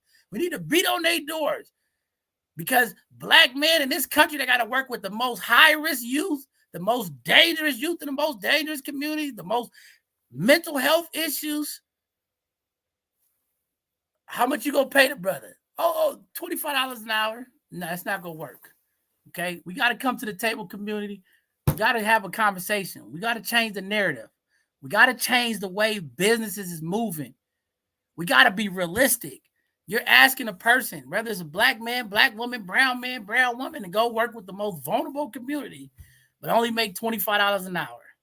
In a city where you know if you make less than $75 an hour, you are poor and homeless. Make it make sense. Why am I invested into giving back? Yeah, you're supposed to be invested in love in the community. There's only a few of me out there, okay, community. I'm the one that go out there with nothing, okay? Most of these folks are going to turn their back out the way. You know what is it? I've been up for 2 hours. I didn't get enough sleep. I'm done. I'm just telling you. There's only a few of me left. Y'all better take my DNA now. Clone the bishop now because it's over. But Kendo, I got to say this because I'm going to let you get out of here, brother. I would love to work with you and help with you, give you some ideas. You know what I'm saying? And whatever we could do to help support you and uplift you, that's what we're here for. Rather you on the East Coast, you here, right? Because it's all about black folks. That's why I tell people, I get tired of these black folks telling me, where you from? I don't care where you from. If you black or you brown and you down, I'm with you wherever you at. It don't matter where you from. And I want to help our people. That's my goal. Help the people. If we help each other, we have a better community. We put the unity back in the community. Io's here tonight. Mark here tonight. They putting unity back in the community. You here tonight. You're putting unity back in the community. See, it starts with the passion of first giving and serving. That's what we're here for. We got to first convince our black folks that they're here to serve. That's the first. Oh, no, that's about me. No, you got to serve the people. But I want to help you. I'll have my team reach out. Let's figure out how we can help support your endeavors because you're doing some amazing stuff. Glad you're here to talk about it.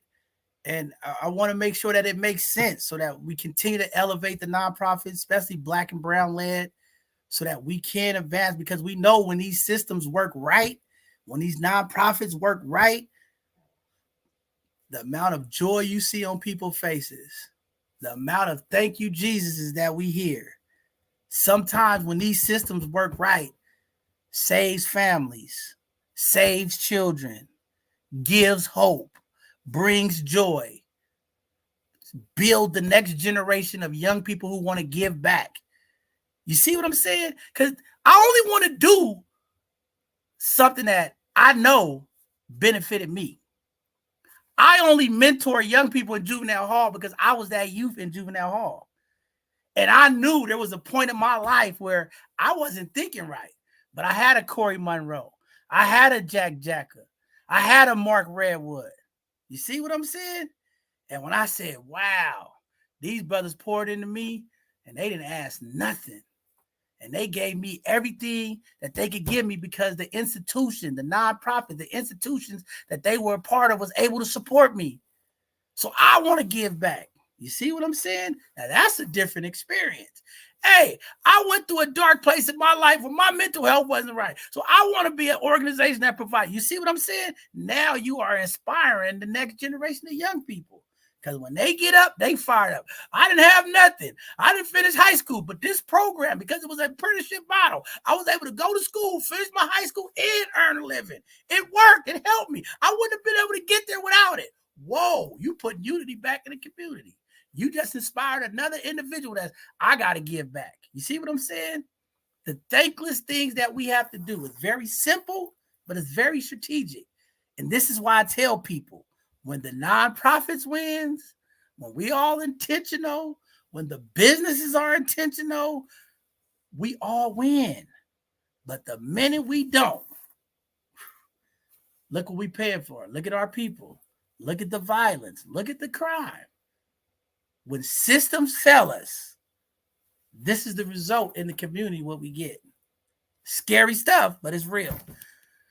But I know it's late, brother. I know you're on the East Coast. See, community, here we go. He's a real brother, okay? I know it's almost midnight out there, and he's still standing up with the community way on the West Coast. Go support the brother. If you're on the East Coast watching, we got people on the East Coast watching. Go support the brother. Check out his work. See how you could get your organizations in their portal so that you can help build your community, your business. Take the positive reviews and the negative reviews. Speak to Kindle. Find a winning model that'll work to help you uplift your organization to be great. I don't know. It's opportunity. That's all we about here, both sides of the conversation. Opportunities. With that being said, Brother Kendall, it's on you now. I need you to give some parting words to our community here on the West Coast. Give a shout out to all your people out there. We're dropping bombs, brother. Blow up the spot. First, of course, I got to shout out both sides of the conversation. This was a beautiful experience. I'd like to shout out my team that helped me build this. My team, Mike, Yangel, Emir, Kino, and Karima. They came on and felt the passion and basically went to work to strive to make a change. And for everybody out there, those justice impacted, people seeking housing services, seeking employment, drug treatment, alcohol treatment, whatever it is, if the organizations did right by you, let us know. That's very important. And if you think that they could have, done better, or if you think there needs to be some type of improvements, let us know as well, so that we could, make things happen and make things better in our communities, because that's what this is for. This is for improvement. And accountability is just not about the wrong things or what you think is wrong. Accountability is about improvement. So I want to thank everybody for listening. Just thank the crew here, man, because they're doing some amazing work, speaking the truth. And this is something that a lot of people hide from and use a lot of things that don't matter to hide from it. So that's very important. So I appreciate this time, this experience, and thank you. Hey, man, we appreciate you. Thank you for the great work. Thank you for showing up, staying up late on East Coast time. People like you are the people that I genuinely look up to and say, I'm proud of you, because I know as a CEO, the hours of sleep that we get when you bear all the responsibility, no matter what happens, is on your shoulders. It takes a lot. You know what I mean? So I give you kudos, brother. I always tell people, like, even here, after tonight, they're going to be filing complaints against me. Both sides, hey, I'm trying to build an airplane and fly at the same time. I'm sorry, community. I don't have enough engineers. I don't have enough mechanics. I don't have enough people that can build this airplane on the ground. Okay. I got to fly and build it. I'm on the wing tapping to get this thing going. But, to the team, I appreciate that, and I like how you put that, because that's what it's all about. I always tell people I'm just the bald head man that everybody see. Okay. It's these amazing folks like Mark and Io and Angelique and folks behind the scenes that are making the progress for the people. I can't do it all. I can't see it all. I got too much going on. My phone is ringing. Okay. But these amazing folks who are selfless, give up their time, their family time, their quality time for people. This is why I'm so passionate about the work. This is why I get so fired up when I'm on the air. I don't got time to play with my people. We're running out of time of playing games. We're running out of time worried about history. We got to think about tomorrow. We got to build a future for our young people. Young parents out there can't worry about, what happened 100 years ago. They worry about how I'm going to get my next meal tomorrow. We got a fentanyl crisis in it. They worry about how do I get my kids to school without stepping on a needle or getting impacted. These are the things that they're thinking about. They're not thinking about 100 years ago. So with that being said, thank you for being here. I love the name Mission Scope. Anytime you got a scope, it's focusing in on something. You got a scope. So I like that. And then mission, it's always about the mission, what we're trying to do. And, doing this work, we all know it's to impact other people. We didn't do it just for ourselves. We knew we did what we did because there was a gap or there was an issue, right? And I'm sure the many stories that you heard from folks coming home about their terrible experience, okay, because I know I've been there. Mark been there. I can tell you about some experiences coming home and transitioning back into the community. Reentry is more than just the word reentry. It's really about what does that process really looks like, and how do you really transition back into a community? Community, are you open-armed to the people who are coming home? Or are you still slacking your eye? Oh, they went to jail. See, I believe in second chances. I believe in giving people opportunity. And I know there's a lot of folks who reoffend and go back to jail. Yeah, that happens. I always get those people. He went back to jail. And I say, yeah, well, what happened? Yeah. Oh, he went home and he didn't have no family to go stay with. Every nonprofit door he knocked on didn't have opportunity for him. The system failed him. So, I'm a dismantler of these systems, man. We got a system problem, right? It's not a people's problem. It's a system problem because we're making the investment. I look at my taxes every day. I just got all my tax forms back. I said, oh my God, I'm paying this in taxes. Okay, where's this money going? I should be helping some people. Okay, so when those things are not working, yeah, we got a problem. So thank you, brother, for being here. This has been great. I hope tomorrow when you do wake up, you can take the link and share it with some of your people out there on the East Coast. I know some folks probably went to sleep, didn't catch it. But I know our folks out here, they enjoyed the conversation. This Hidden Gem segment is really about highlighting Black and brown businesses, community leaders, and folks that are making impact in community to make sure that our community know where these people at, what they're doing, and how to connect with them. Even though we're way here in the West Coast, there's some folks that we support and we know in the East. I got some folks in New Jersey that wake up every Wednesday morning and say, hey, I watched the show last night. Y'all did a great job. So there's some people watching. And I'm sure there's some folks that'll see tonight's segment and definitely share and connect with you. And anything that we could do here to connect as you broaden your wings to bring the mission, the scope, not just on the East Coast, across the globe, right? We always want to think globally, right? There's help needed everywhere. We're here to support you and do that. So with that being said, brother, we appreciate you. If there's any final things you want to say, we'll let you get out of here and get to your rest, and then we'll close out our show. But if there's anything you want to say to anybody before you go, brother, we appreciate you. John, Ayo, and Mark, right?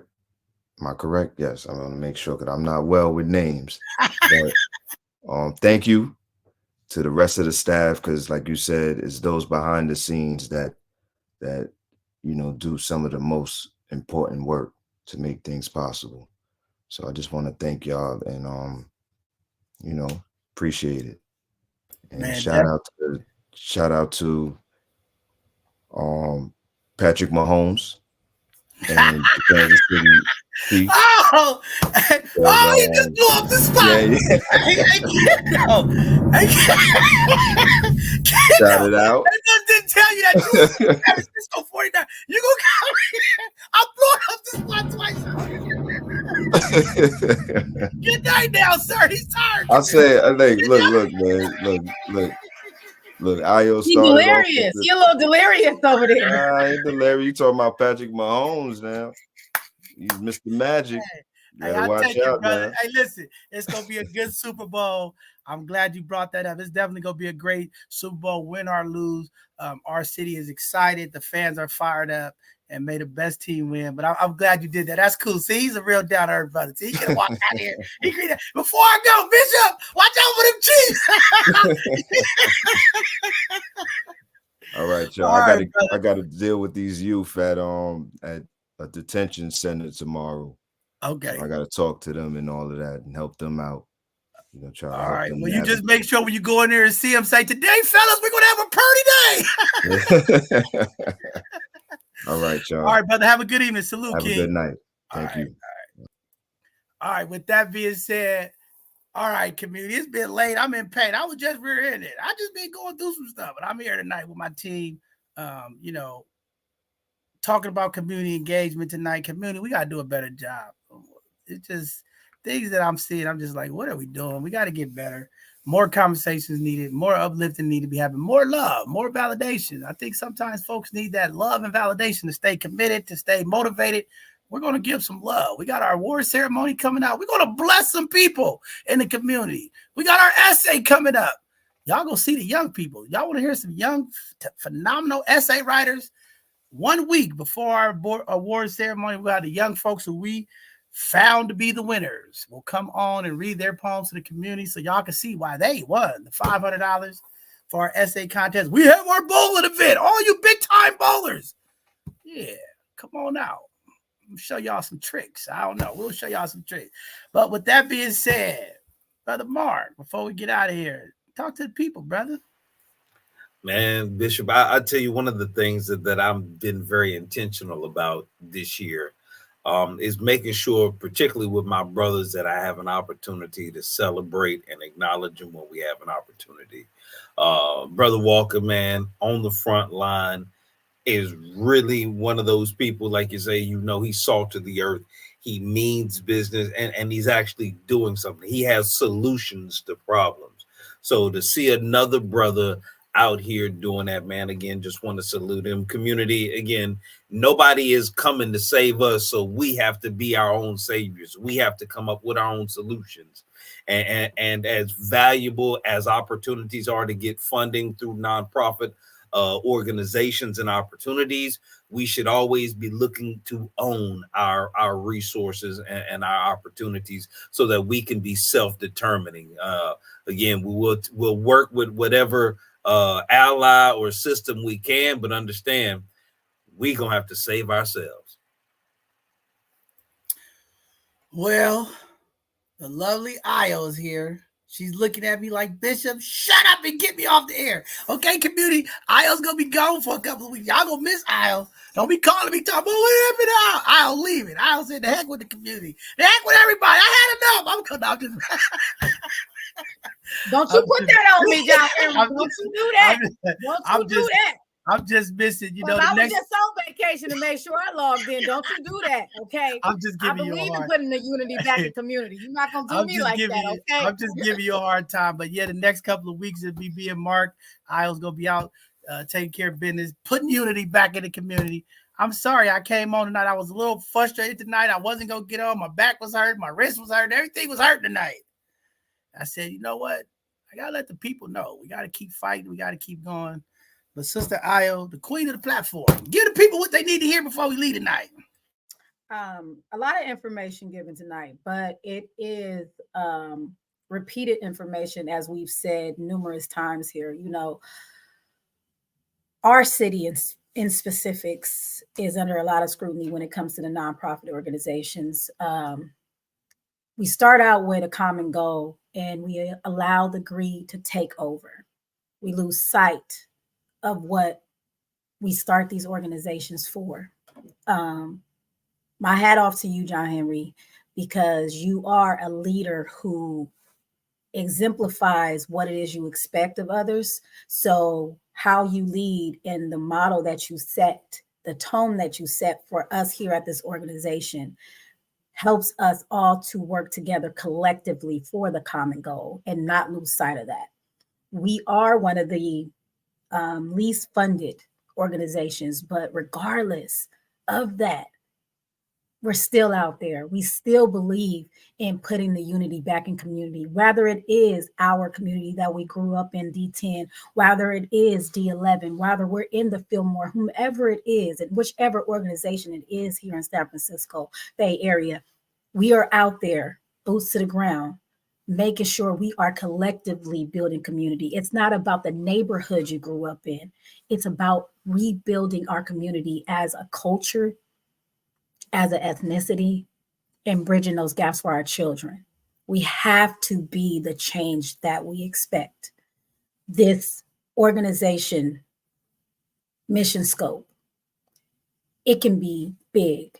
It can be the change that we need to put the mirror up to these organizations to see what it is that you guys are lacking, where you can improve, and to give them the validation of the great things that they're doing. Sometimes, like you said, we need that reassurance. We need that validation individually, but just think collectively how much that would do for somebody and want to pour more and more and more of that great thing out, right? So utilize this platform. Use it as a tool to help connect and then correct, not just to be negative and give off that energy that's going to recycle. We want to turn that negative energy into positive doing. So have a positive impact on your community. Thank you. Wow. Thank you. We appreciate that, Sister Io. They always say in our community, keep it 100. Sometimes when you keep it 100, it ain't enough for folks, right? Then they get all upset. There's some change needed. I like Mission Scope tonight. I kind of came in on the end, But I like that, accountability and not about being punitive, but how do we help fix, right? Sometimes you don't know what you don't know, right? Even, being the executive director, being the person that's thinking and doing all this stuff, you miss stuff, right? I'm not just going to beat people up and talk bad about people and not give them a solution and support, we all make mistakes. Nobody's perfect, right? But again, where do we have those things in place to help bridge the gap, to help build, right? How do we energize our community to get folks with the skill sets to get involved and not just be, I got to get home, I got to do this. Like, we are becoming the generation of just simps. I'm sorry, I got to say that. We are becoming the generation of simps. Our ancestors are looking down on us saying, wow, a little bit of sleep you missing, a little bit of money you missing, a little bit of ego you got, you can't help your people. I mean, think of the people who came before us. Think of the Harriet Tubmans, the Ida B. Wells. Think about the Martin Luther Kings, the Malcolm X, who sacrificed so much for all of us. And we get people can't even volunteer for 2 hours, can't even consistently volunteer for 5 hours. We can't even get people with educational skills come help and support. Like, this is terrible.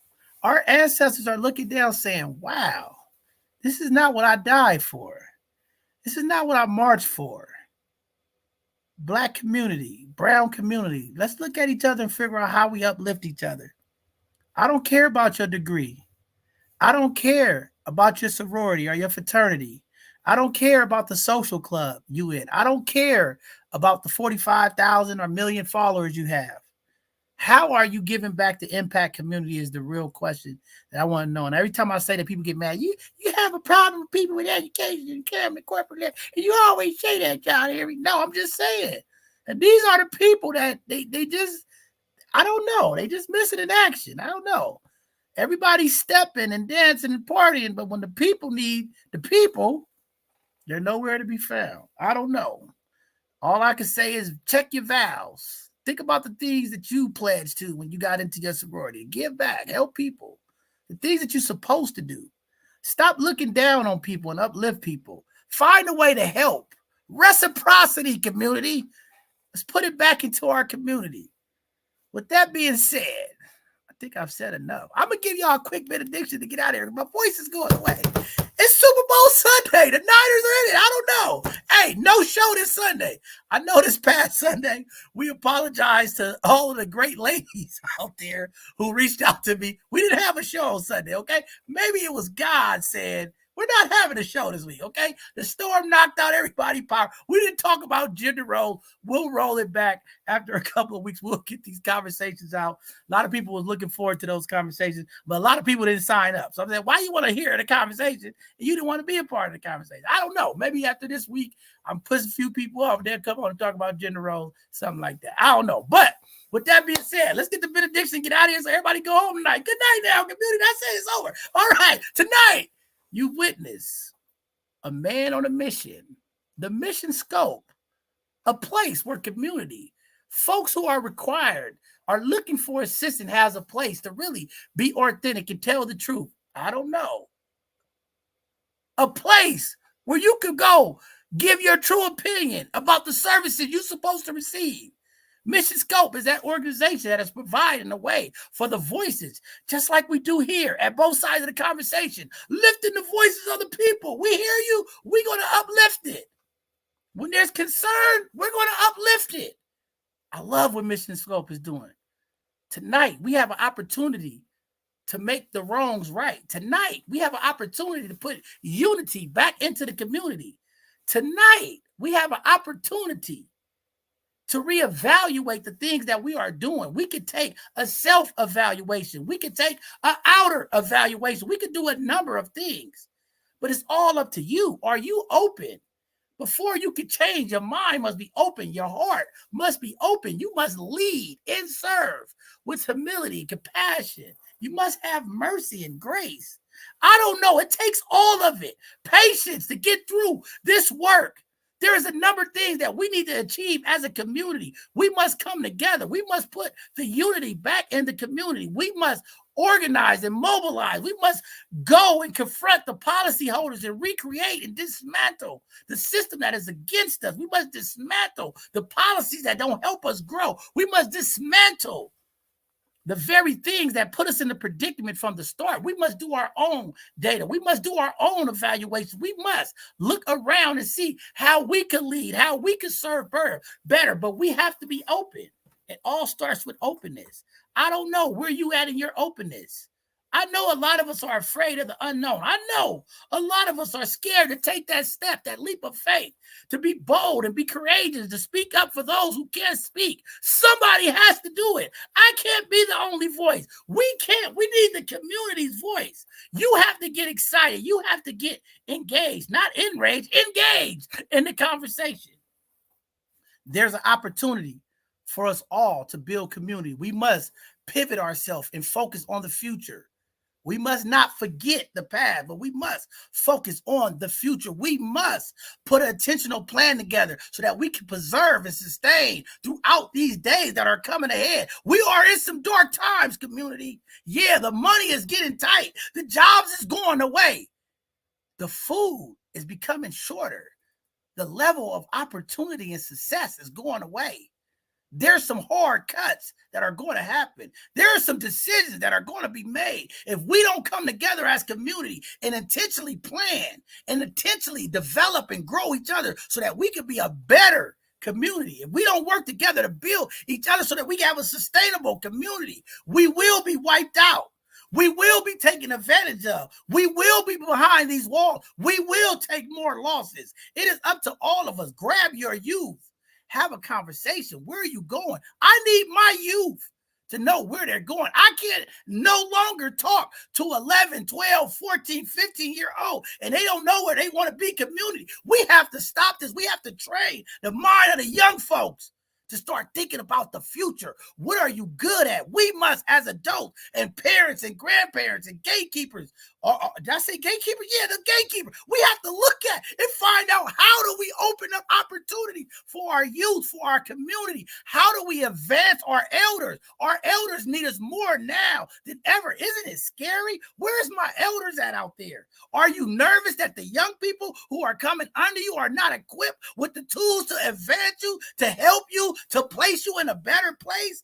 I don't know, community. We got some work to do. It's Super Bowl Sunday. I understand we're going to cheer loud for the 49ers. But will we cheer loud for the elders who need us, for the young people who are dependent on us? Will we cheer loud for the leaders who are courageous to step up? Will we stand behind the very people sometimes we don't believe in? We have to be open. We can't be afraid of the unknown. Be careful, community. Things are changing. Everything is not going to look the way it looked. It is up to us. Let's create that model. Let's create the apprenticeship model where we can learn and earn at the same time. Let's advocate together. Let's change that narrative. With that being said, community, this Thursday is our next Educational Thursday segment. We will intentionally educate the community. Check us out. We'll have a PowerPoint presentation this Sunday. We will not have a Sunday conversation. We will allow you to cheer for the Chiefs or cheer for the Niners or cheer for the Raiders or the Cowboys. I don't know. They'll be watching too. Just take your time and enjoy the game this week and process after the game how you're going to change the narrative. How are you going to uplift the voice of the people as your heart is ramping during the game? I hope your heart is ramping in the community. We need new energy. We need leadership. We need some people that's going to step and stand. Come step and stand with us, community. With that being said, thank you all for tuning in tonight for our Hidden Gem segment. We are getting off to a slow start here in January. Where's all my business owners at? Where's all my entrepreneurs at? Where is my people at? I thought you wanted some publicity. I thought you wanted us to help uplift your organizations, your business. I can't support you if you don't show up. Show up, people. We got work to do. With that being said, thank you, community, for tuning in. Ayo, have a good 2 weeks off. We'll see you next week. Bye, everybody.